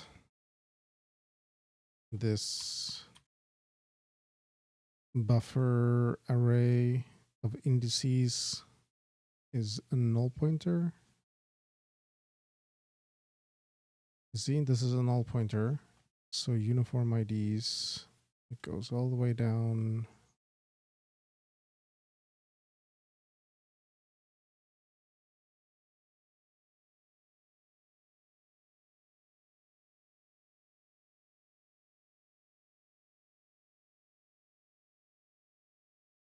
Okay, it works because it's 0.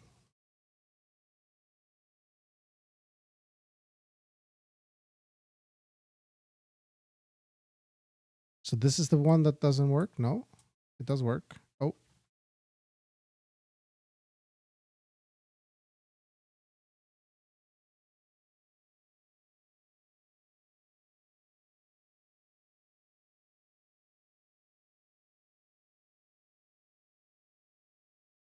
Text shaping.dll.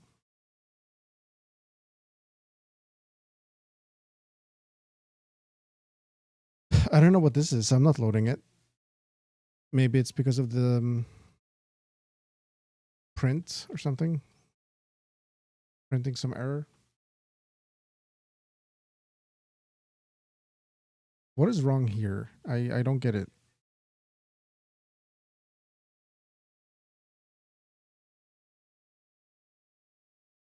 I didn't change anything with this.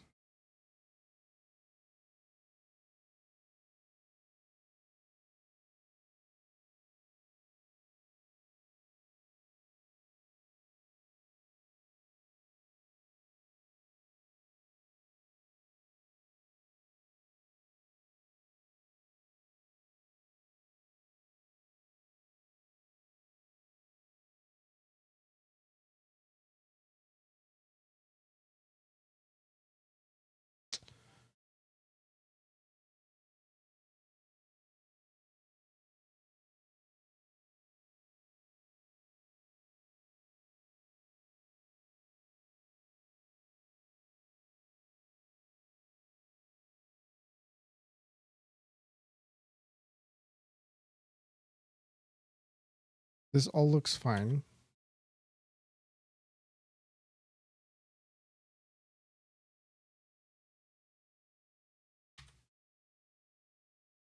$12.82. It's invalid call or something.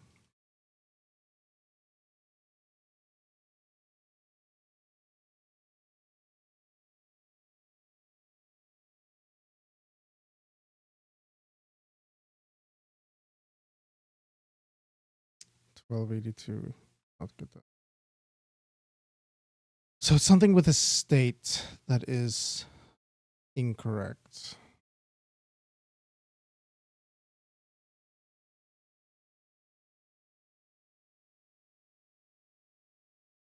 where are we calling this? In main, I believe.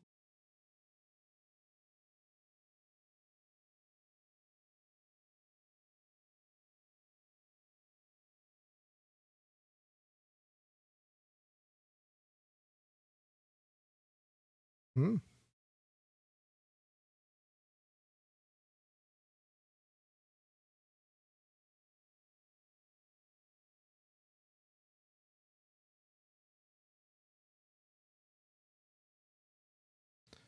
I'm calling it from the game.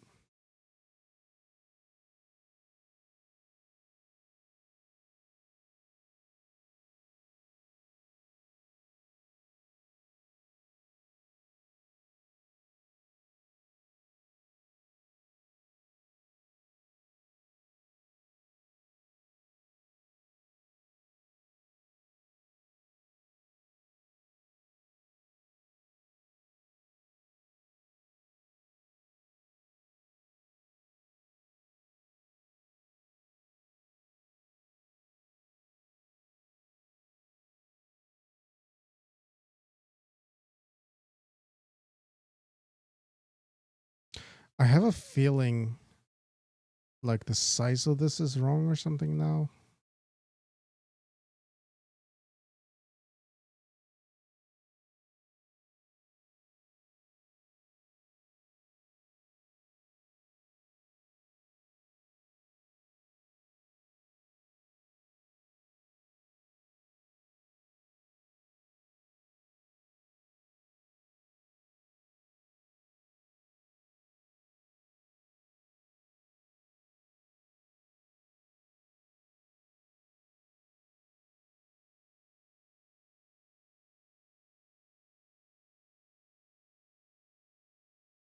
Oh wait, I think I know why.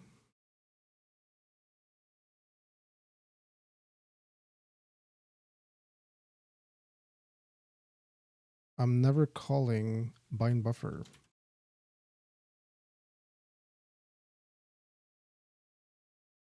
Or do I?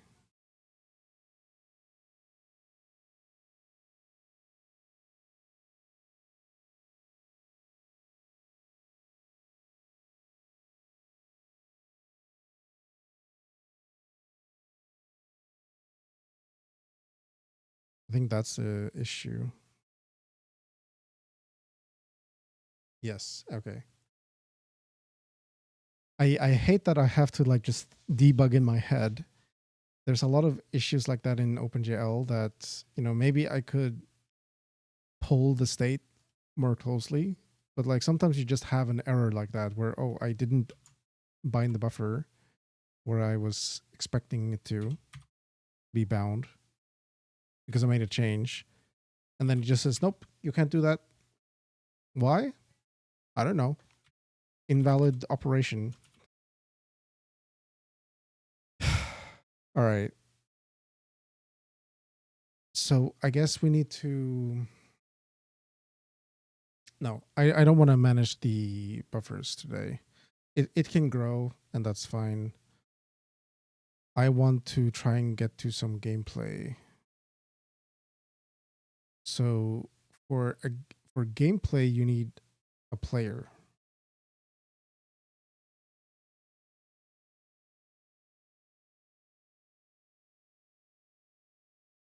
So let's see if we can make a player.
That's all I need for now.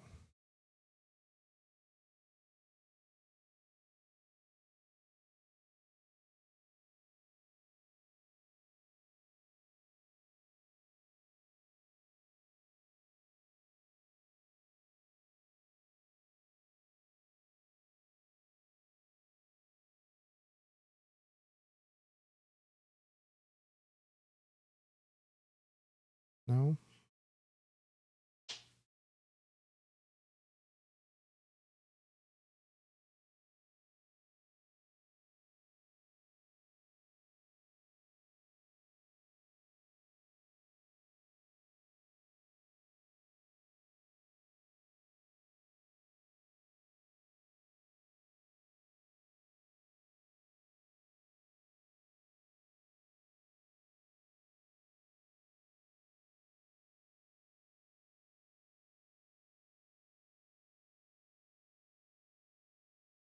Am I blind? I-32 state.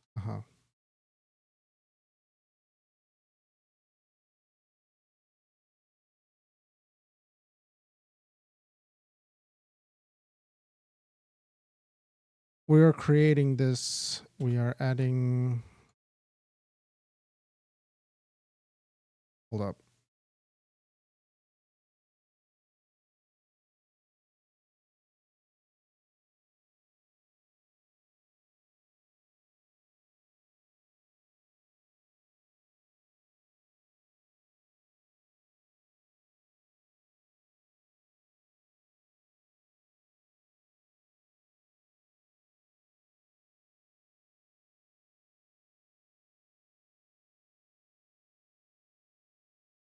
Rotation, I don't care. Scale is.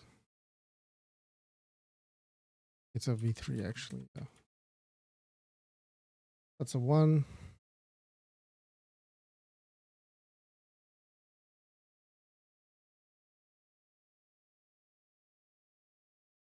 Shader.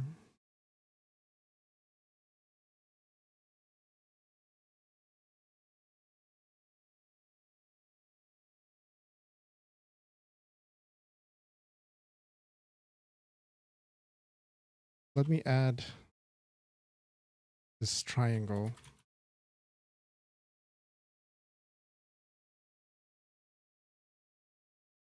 Rotating triangle.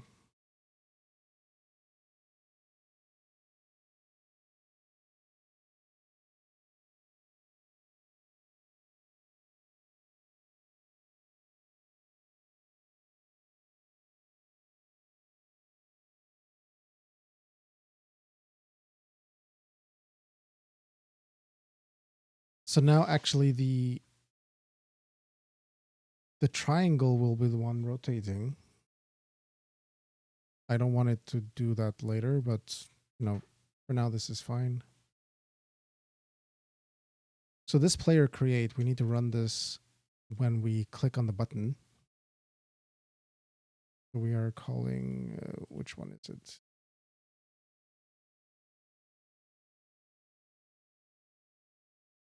Group print.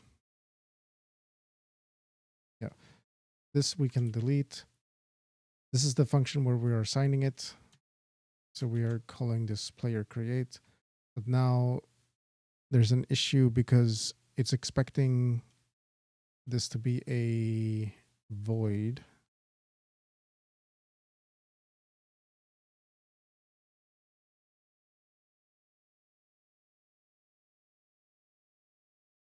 Or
How do I make this into a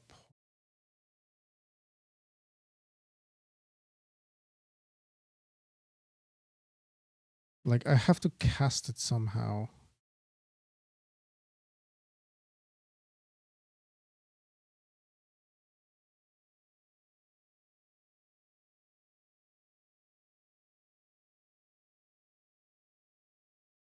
I don't know how to cast this void star into this.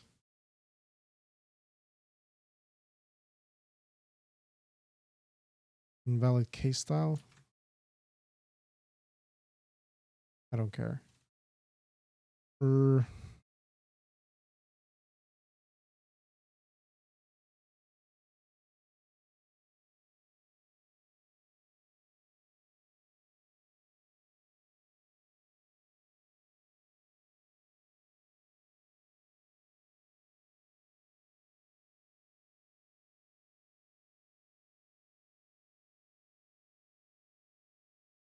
I-32.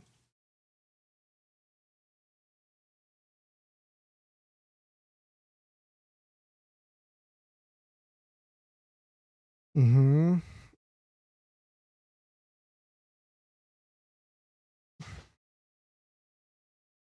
I would like to know which struct is the which pointer is the player.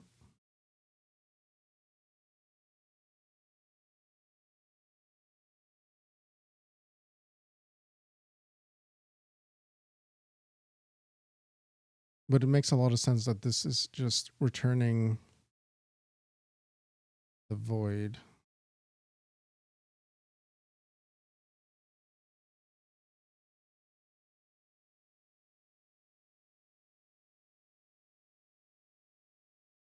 So what if we do this?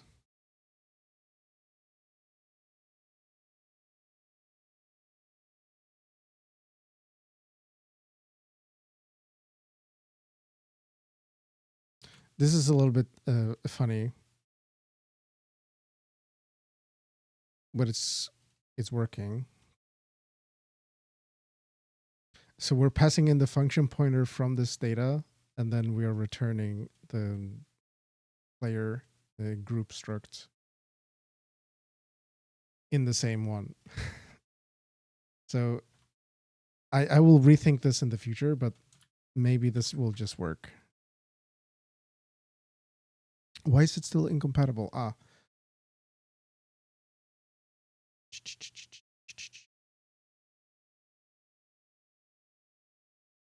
What can I do?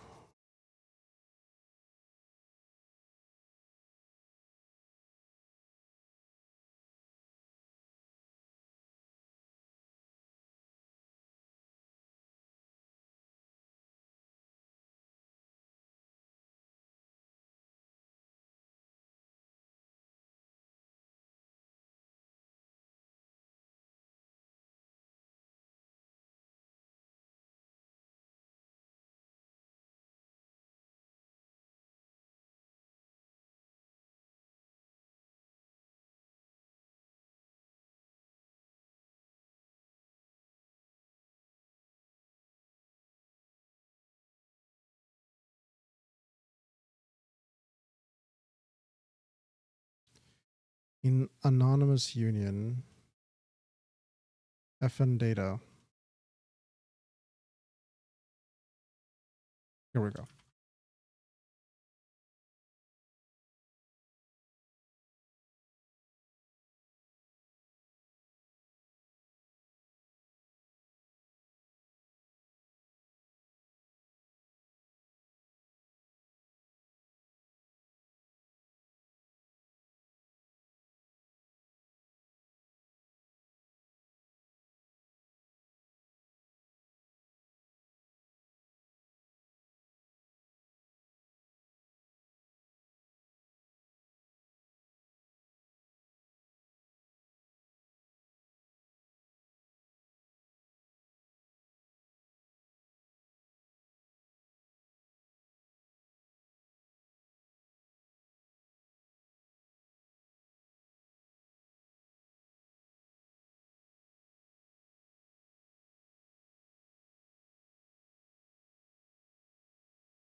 I'm scared. I think this is correct.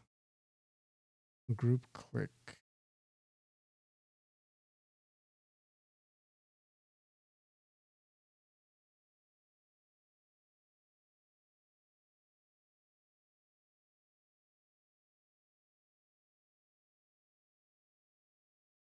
In group C or group header.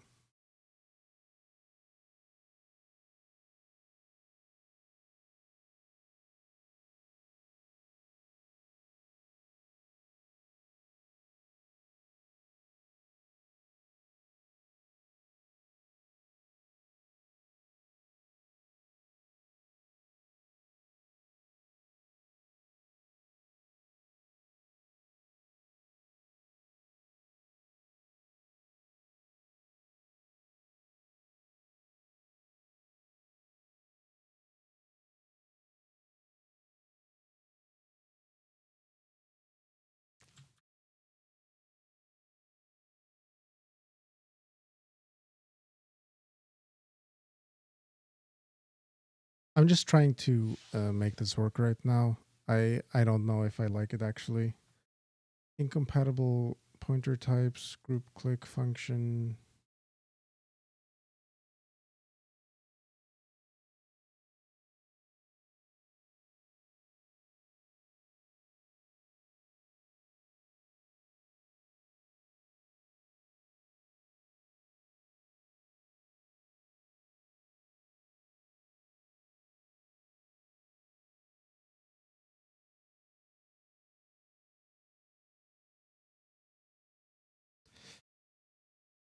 This is a little bit too much effort.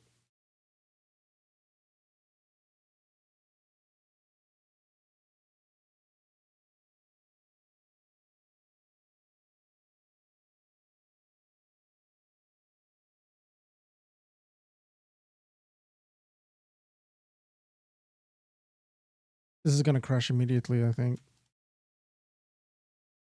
Incompatible? Why is it incompatible?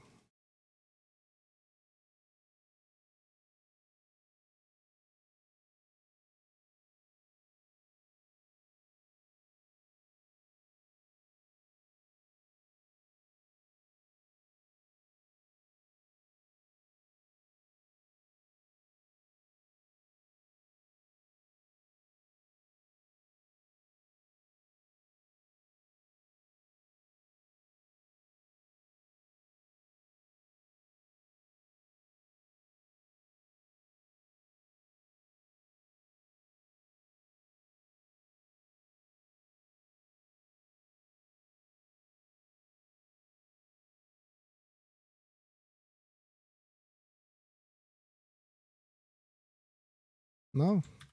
I'm getting confused. I'm confusing myself. I don't really know.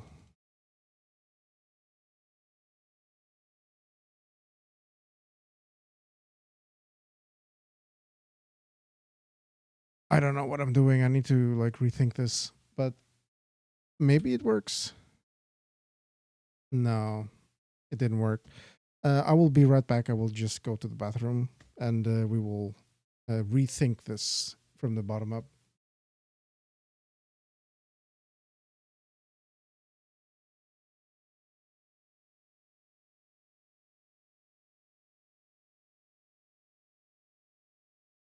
All right. How do we actually want this to work?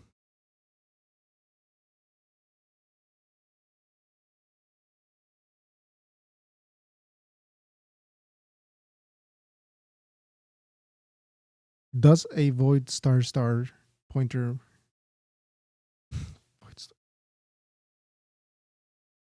does this make sense?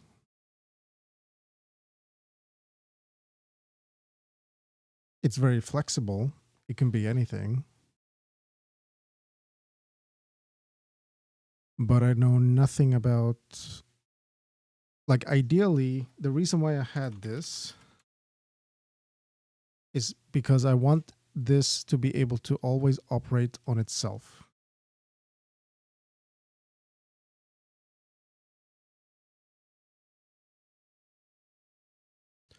But that might be a bad assumption. Maybe I wanted to operate on something different. So maybe it should be something like that.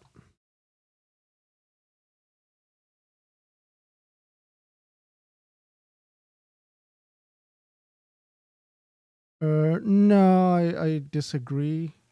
You want to know what it is you're passing into it, but the length of the data doesn't make a ton of sense. It makes sense if you're working with something specific like a string. But if I know the struct, then I know the size. So like I need the type of the void star. Now, if I'm using a function in a very specific case, then I can just assume what the type is. So I don't really need to put something extra in there. In other cases, I need to have like some kind of, enum or whatever. Then it's kind of defeating the purpose of this. Now, what I was trying to do is I was trying and failing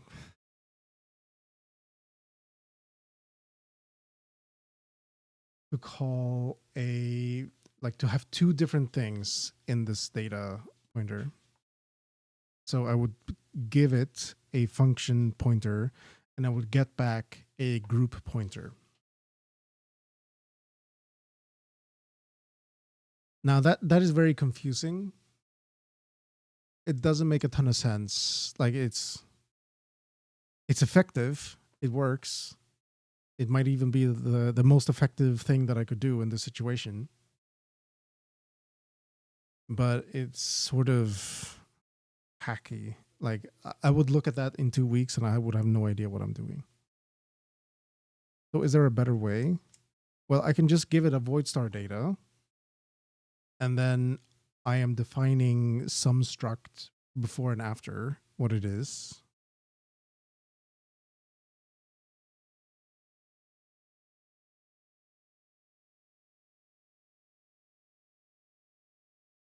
So I can do maybe what I was doing here, that I have some data. See, this is, now I'm starting to remember what I was thinking about. So I have my struct, what is this? Player create.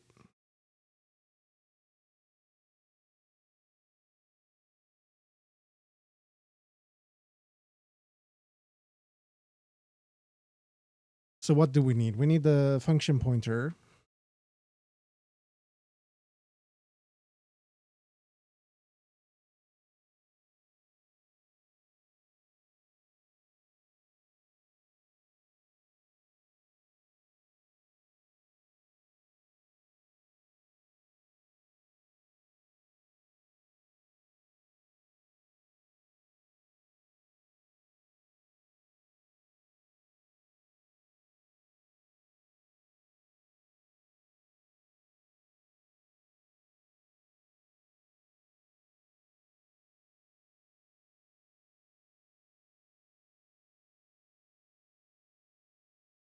I kind of wish I didn't change all the code right now.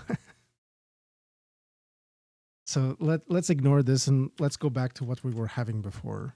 So what we were having before was this button or group click.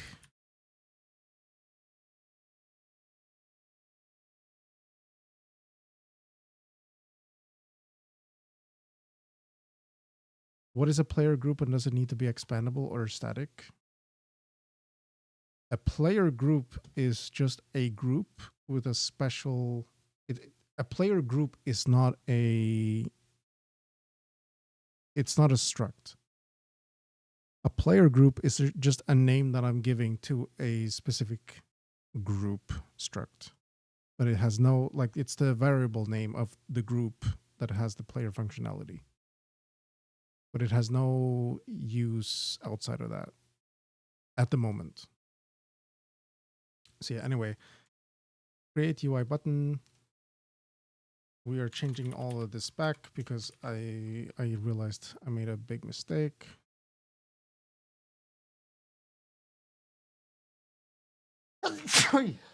Excuse me.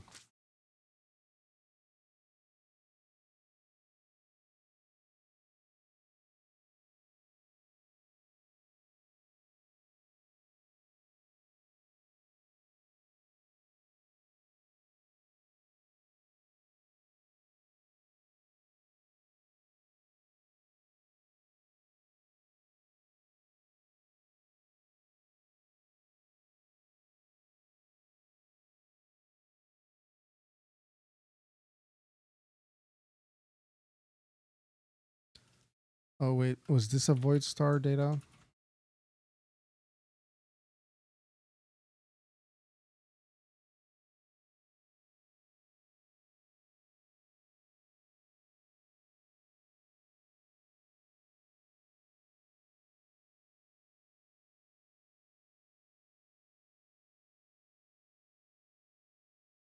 What is this? Yeah, okay, no. It's a group star self. Now it makes sense. Group self.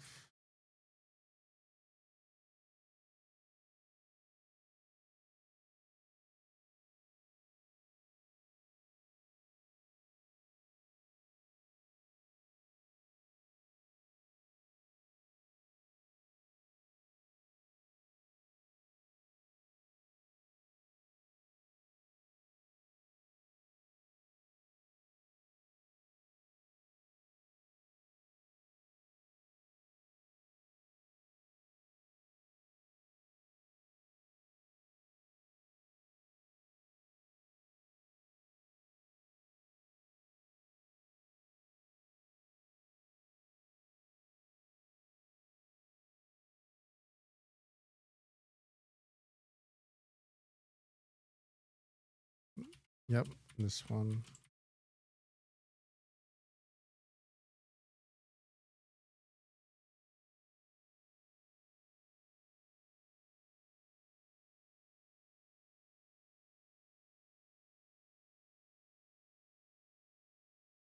This one. Yep.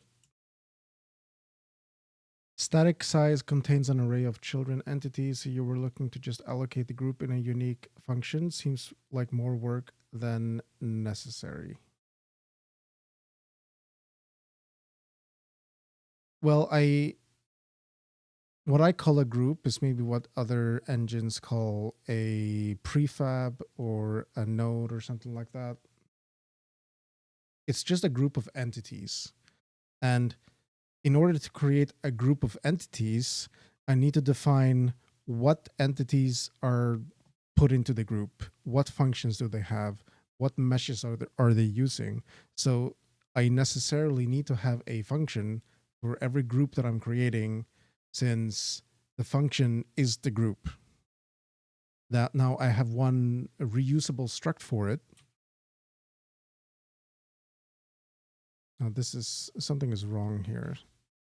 Self is okay. Translation box.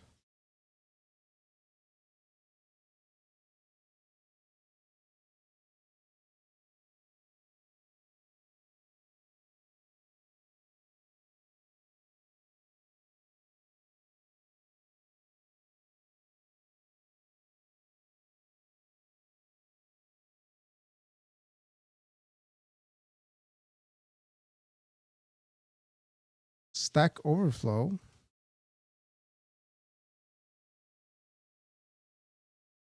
What? Am I? Hold on.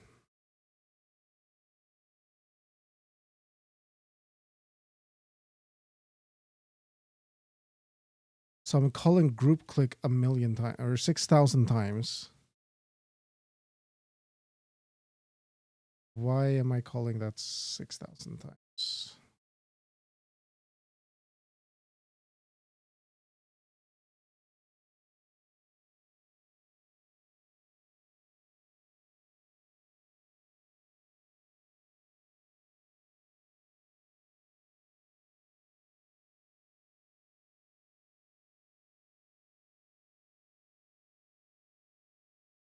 So I'm calling my create UI button. This function takes the group click. It takes a function that is the functionality of the button. That comes in here, click functionality. I'm creating my group.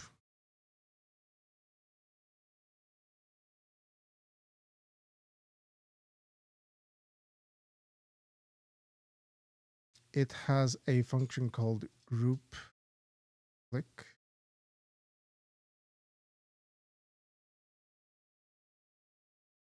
I'm using this twice.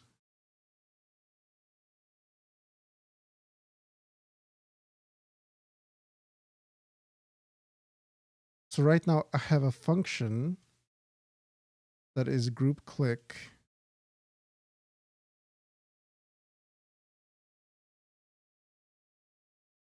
But I'm also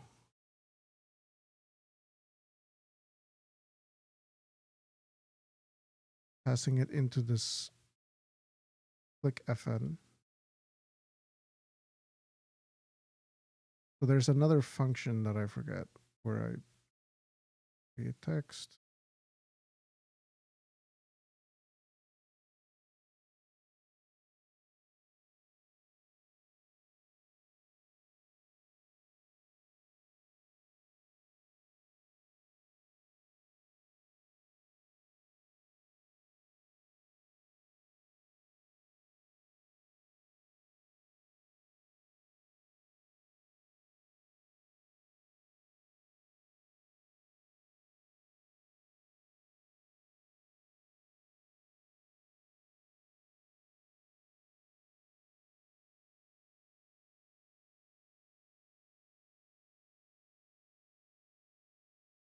I see what's happening. So I'm calling the group click from the struct, and then the group click is this function is using the function in the state, but I have set that to be the same.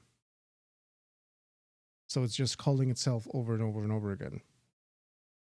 The solution is obviously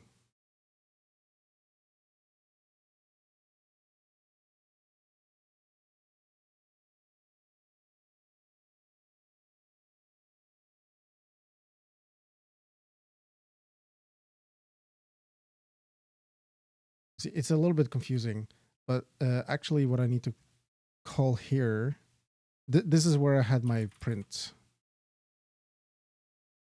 print function group print, which I deleted or commented out.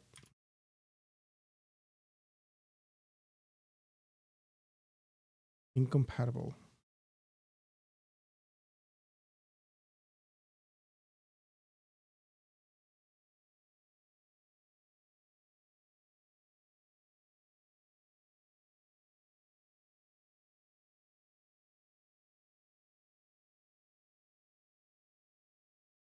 Oh, this was a void.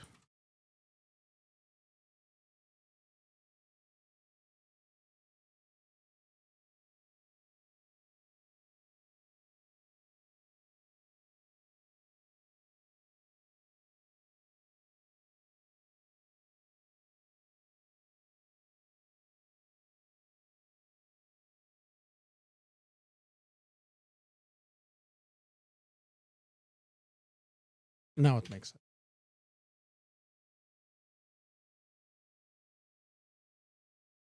Good. All right. So instead of having this one,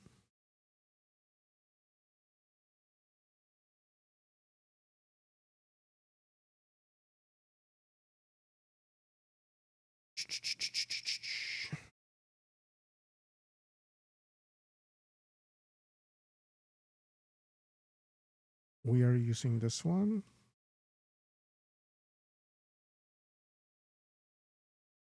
Or we are editing this one at least. We're having the function with the data. We're having also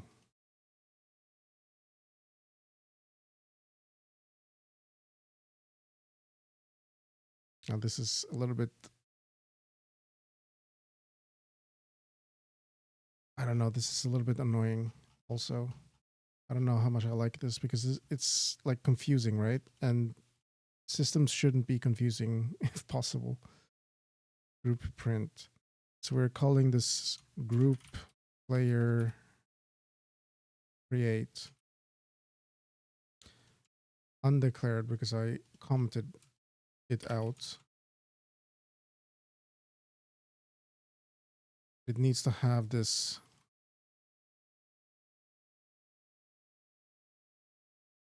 It doesn't know about this. It's unknown.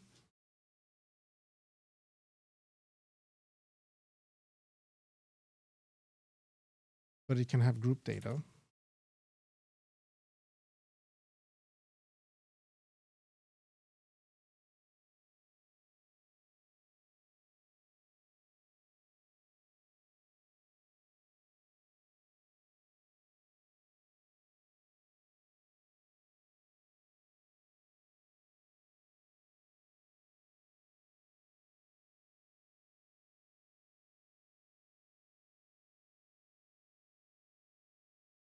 Hmm. No mem. Oh, in group player create dot player run. That's the function pointer. And we need to get back the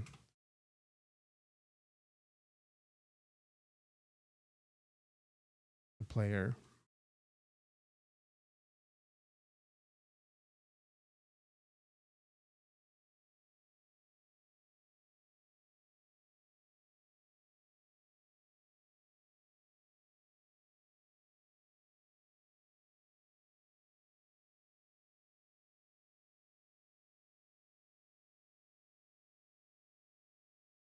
Now you are pissed off because we are taking a void, but we can just take the group data instead. And same here, or not there.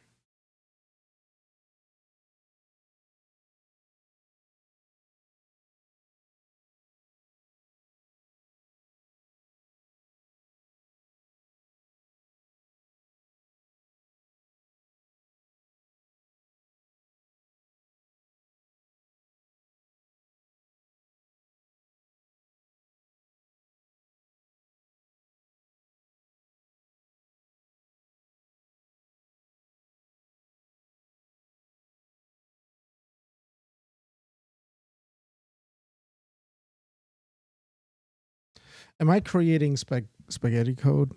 Like, be honest. I feel like this is a little bit overcomplicated, but it might just pay itself off. So this function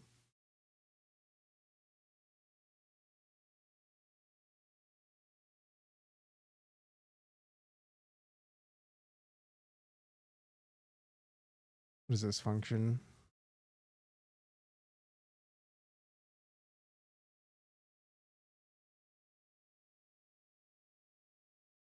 Mm-hmm. This is where we are calling. We need to have the group data be put in here. Function pointer header. Well, the alternative is to just write a bunch of code unnecessarily, potentially. Function pointers are pretty cool. You just have to like really know what you're doing or have something in mind, something particular in mind. I'm not someone who uses them like I'm using them more than I ever did before right now because I'm trying to like find a good way of doing this. I have my group click function. I'm calling it. It needs to have some sort of data associated with it. And I need to return it somewhere. But this one doesn't have anywhere to return it to.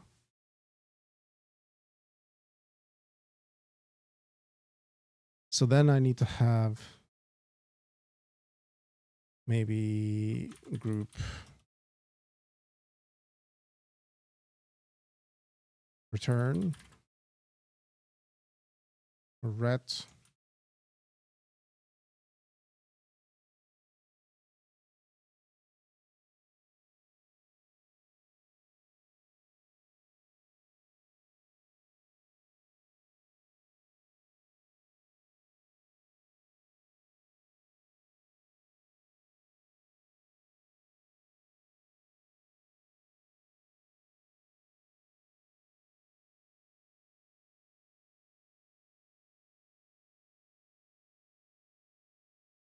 so it needs to have the player run function that is coming from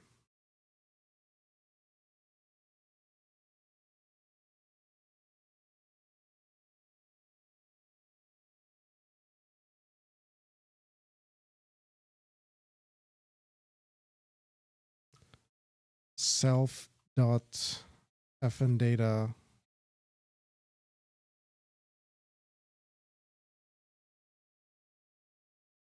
now.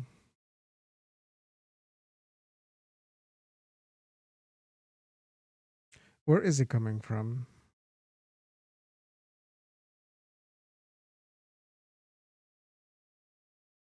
I'm setting the function,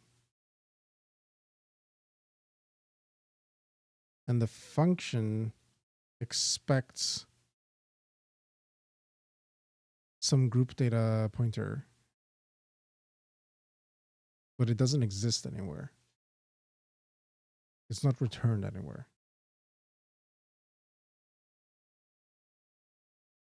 So then all the way down here,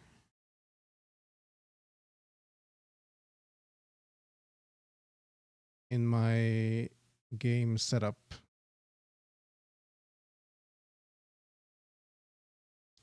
here I need to have my player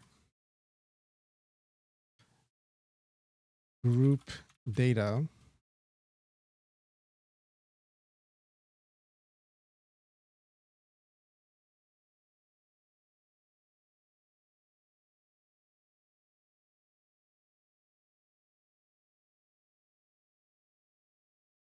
well, actually, not even that one. It's the player run.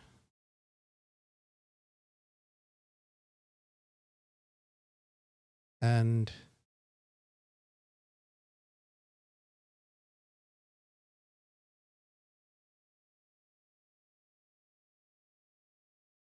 how do I access?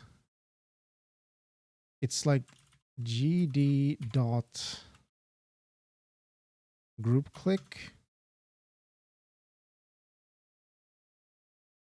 Yeah.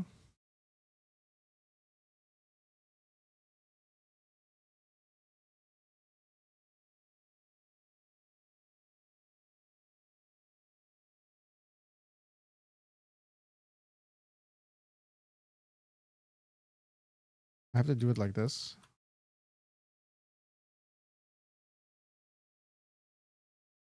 FN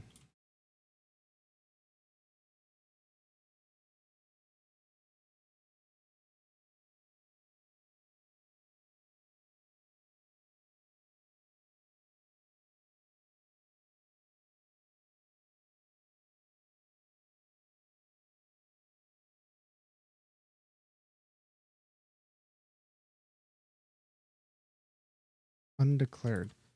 Did I never write that?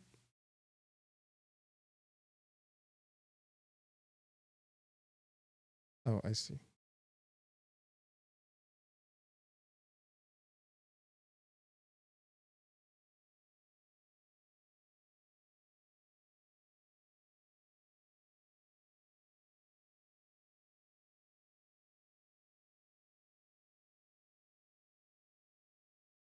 Doesn't matter what this is right now.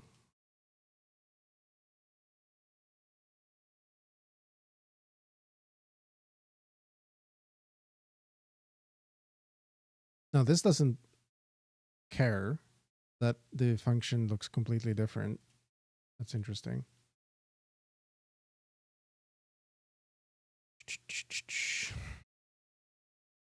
So I need to pass this GD into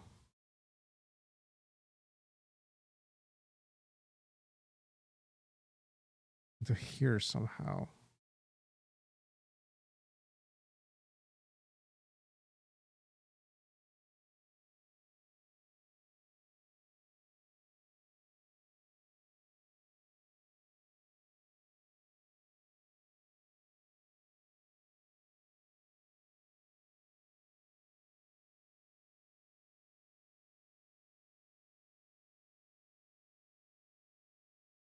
But I need to know what so like this is a little bit confusing. Like I don't know if this makes any sense.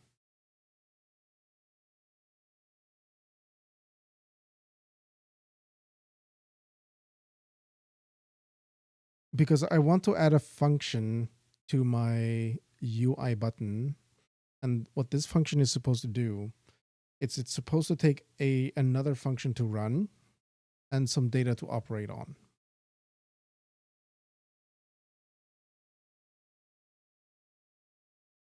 But I guess I am just not adding that group data here. I'm just setting the function, and then, you know, I run it, I guess.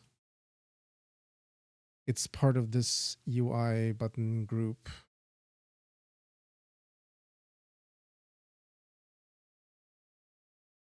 So I create it.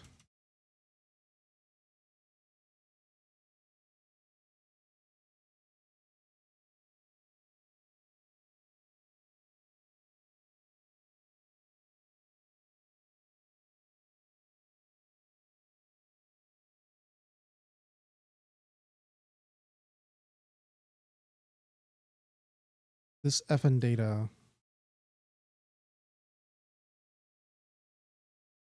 is equal to what? This is group click.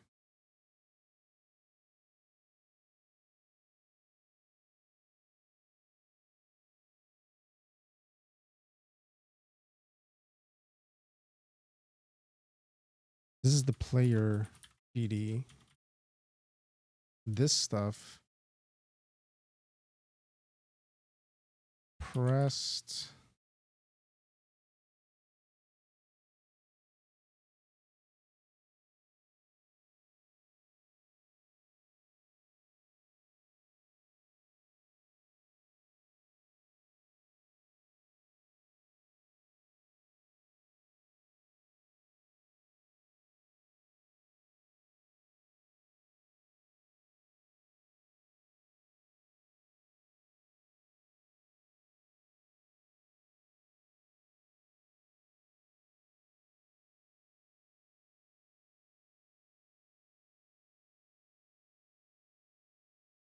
Player GD,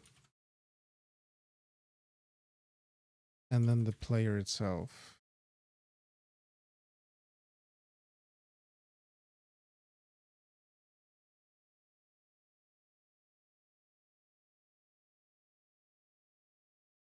Which is a double pointer.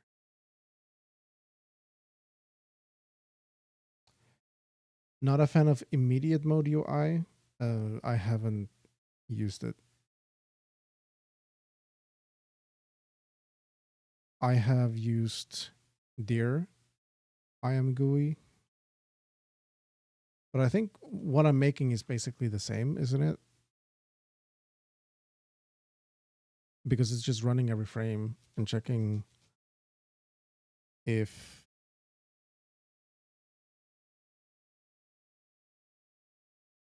like it's running every frame, it's positioning the texture and vertices in some place, and then calculating the matrix, transform matrix, uploading that to the GPU. The GPU displays it, and then I have a function that is running continuously, just checking is the mouse within the area and am I clicking it or not. So that's basically what I'm doing, I guess. Yeah. These are the things that I need to share, I believe. These are the things that I need to share with a like click function. And then the click function is using this to set up everything. So let's see if that makes sense. Click.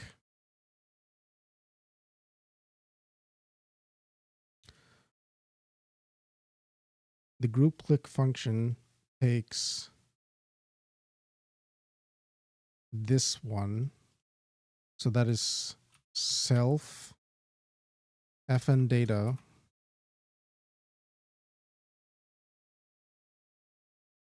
group click GD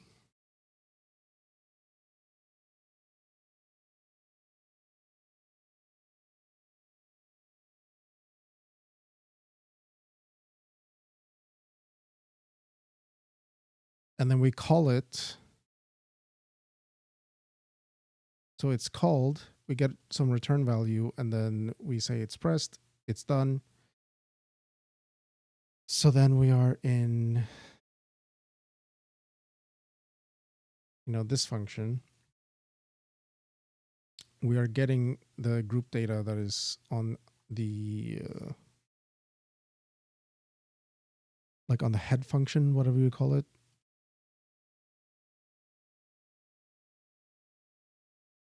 I set with this function, and I get back the player.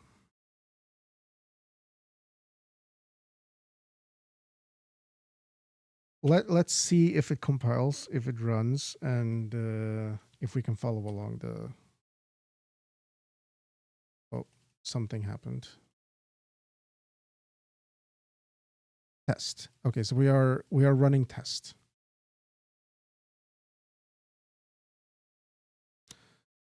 Which one was it? Here.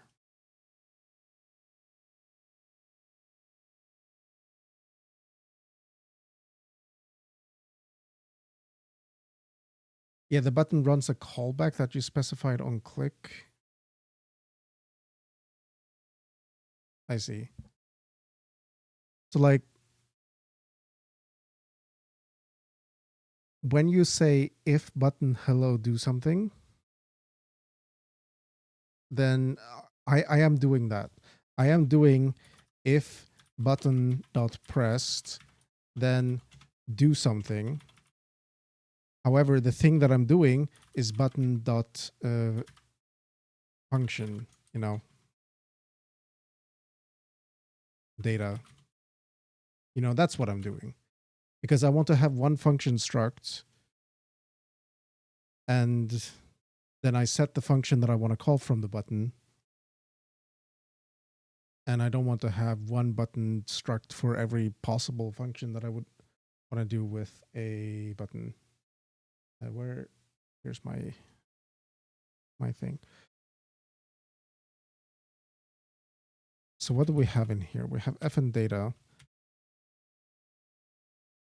It might make sense to put in a type here as well, just to, like a name or something, just to debug.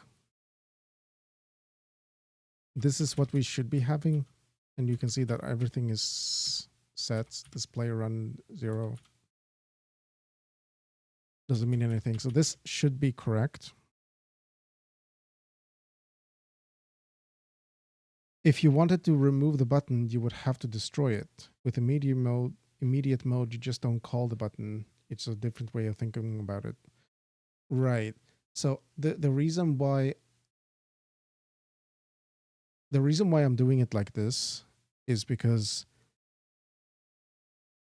I could do if button dot pressed, then I would have to do button dot draw, right? But the problem is I can't draw without also button create, because it's in my OpenGL state. So then I can create it before, in some other part of the program. I think I have ran out of time. I can create it outside and then I can still draw it, but then, you know, like I guess I could organize it differently. Doesn't make a huge difference.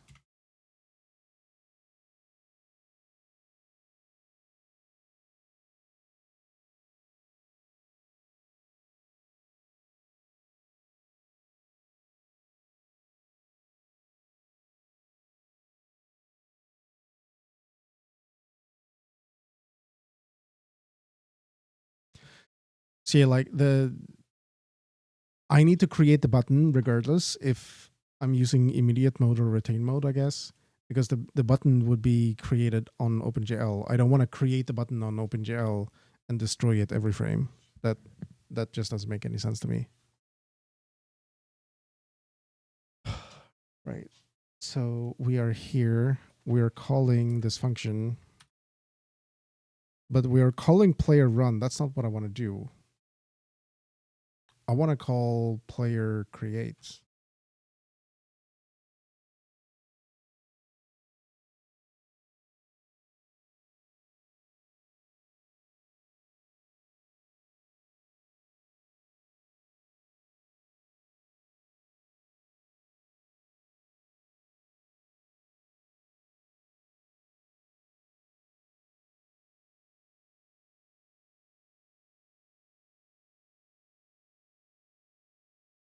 So I see what's happening. I have a function that is running every frame.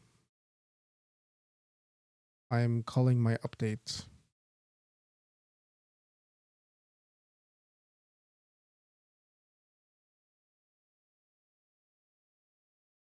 For you, there's no creating or destroying. A button is just drawing a rectangle. Okay, but you need to create the rectangle then.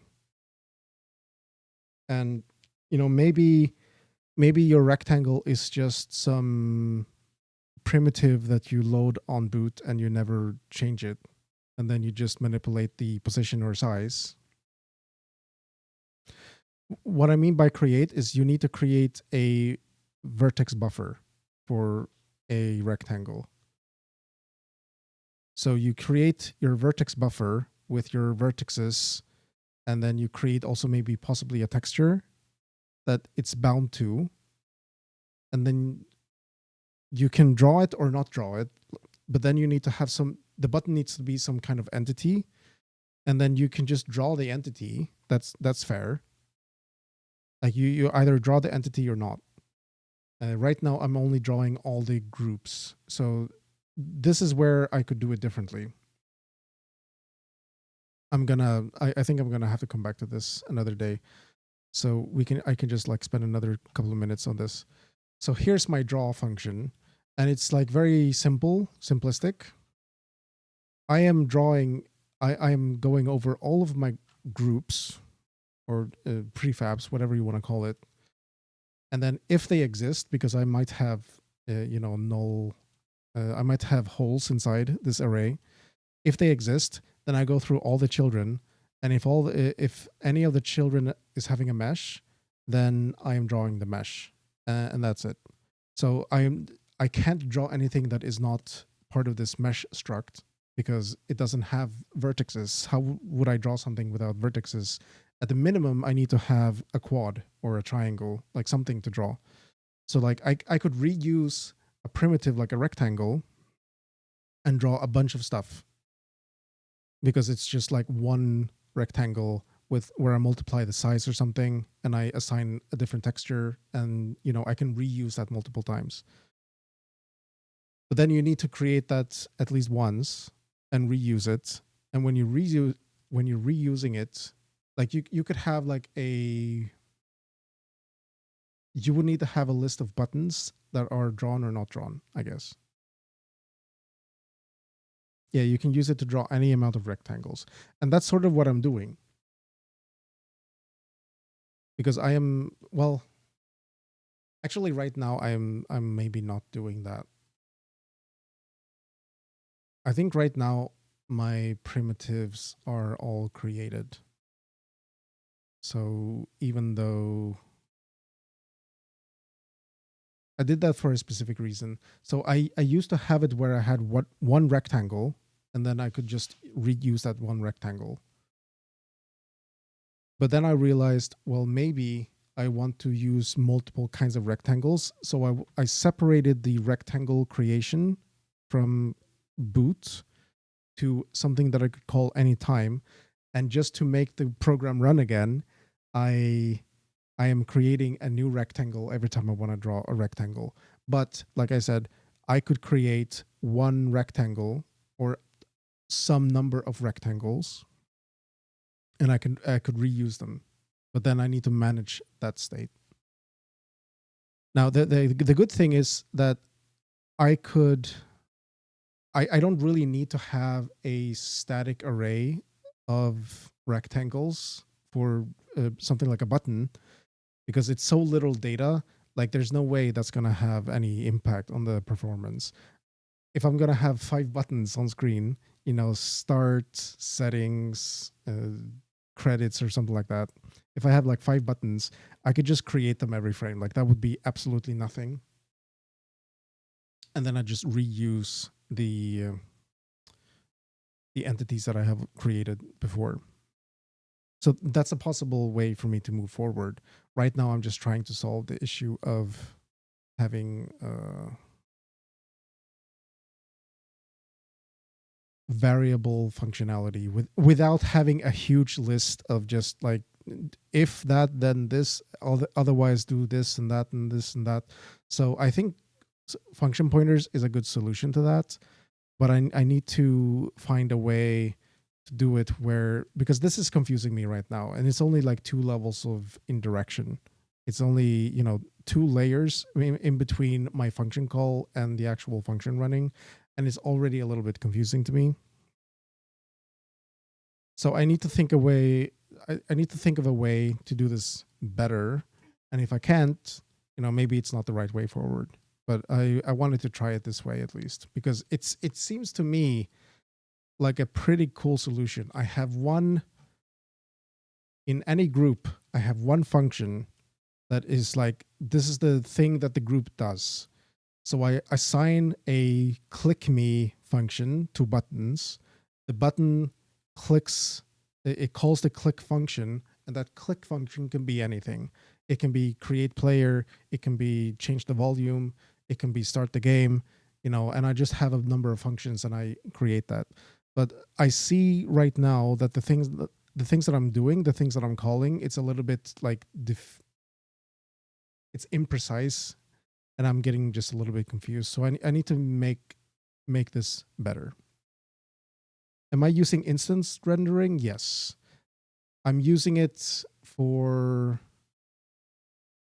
actually, maybe I'm not using instance rendering anymore. So I used to do instance rendering for the font, but I stopped because there was a huge limitation. You got an ad? I'm sorry. So let me see. Ad in progress, 1 minute. Okay, you're back. All right. So I used to draw my font. I can actually do render doc here just to show you. I hope it's still launching, by the way. Yeah.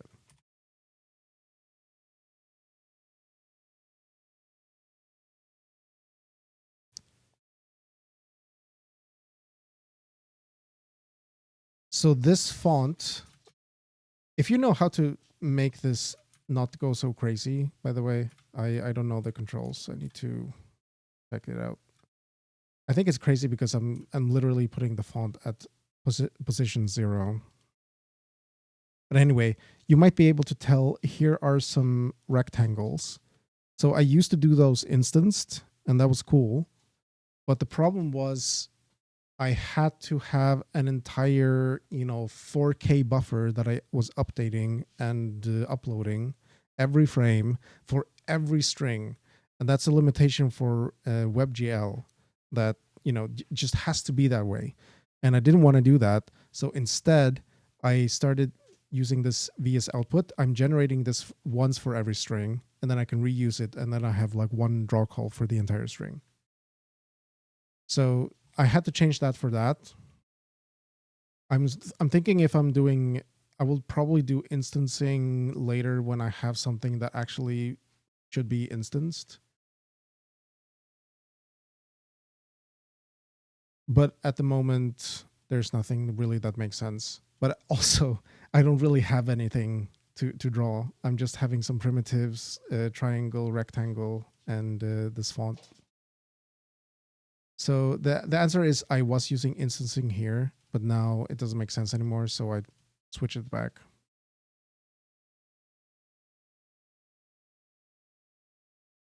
You figure out the UVs every frame and draw a textured quad.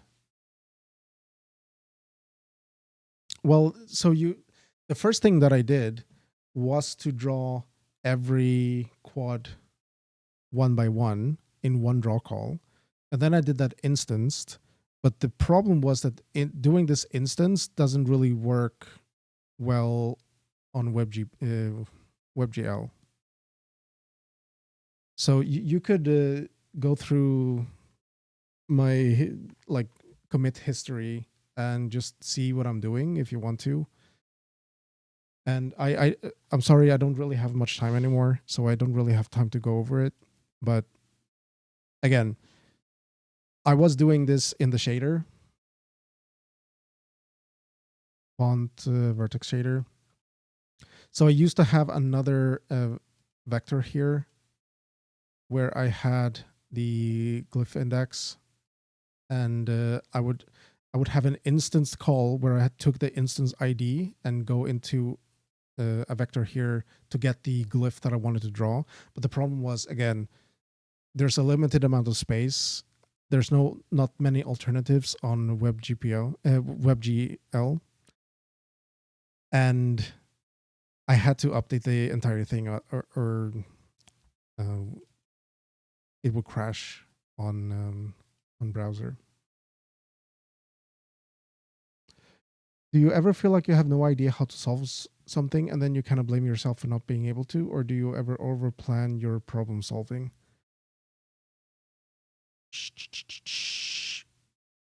I don't feel like I don't have any idea to solve something specifically.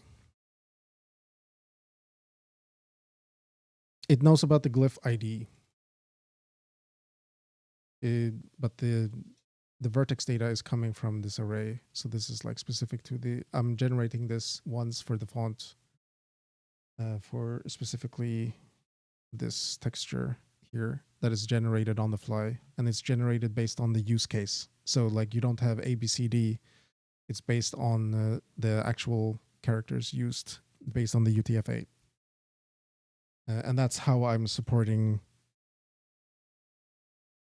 where is my JSON? All these languages like Chinese or Arabic. So yeah, back to the third sense. I feel like if I don't know how to solve something, then at least I have an idea where to start, and then I can just like tackle it in smaller parts. So like, for example, I don't know how to do audio transforms or something like this, fast Fourier transform of some wave. But I know how to load the data. I know how to convert it into floats. And then I can like from there sort of like try out things to make it work and then transform it back. So like you have these like sub goals where you are taking, I really don't have time. Loading the MP3, converting it into like bit data in U16s or something or floats, and then transforming it back and playing it. And once you get that working, then you can try to do different transforms or effects. So like I would say it's not really true that you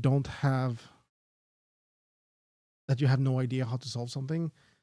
But sometimes you do hit a wall where like there's no way for you to progress without spending a lot of time. And then when I have reached that point, I don't blame myself because if I can't solve it, then I have to make more research. Maybe it's some mathematical thing that I don't know how to make. Then I can like stop programming and I can like look into the math. But like that's not my fault. It's just something that I don't know. I can't know everything. And I don't really overplan. Maybe sometimes I think about the problem and I think about a problem and I think I have it solved, and then I start programming, and after 5 minutes I'm like, oh damn, this is not going to work because I forget about the detail. But then you can, you know, the best thing is to just sit down, like, even if you have no idea how to solve it, just like sit 1 hour every day and like try to solve it, or like try to approach it a different way. Sometimes you have to like try something, it goes nowhere, so you just delete everything and you start over. That's completely fine as well. But yeah, I need to go. So thank you very much for watching, and I will see you another day. And yeah, bye.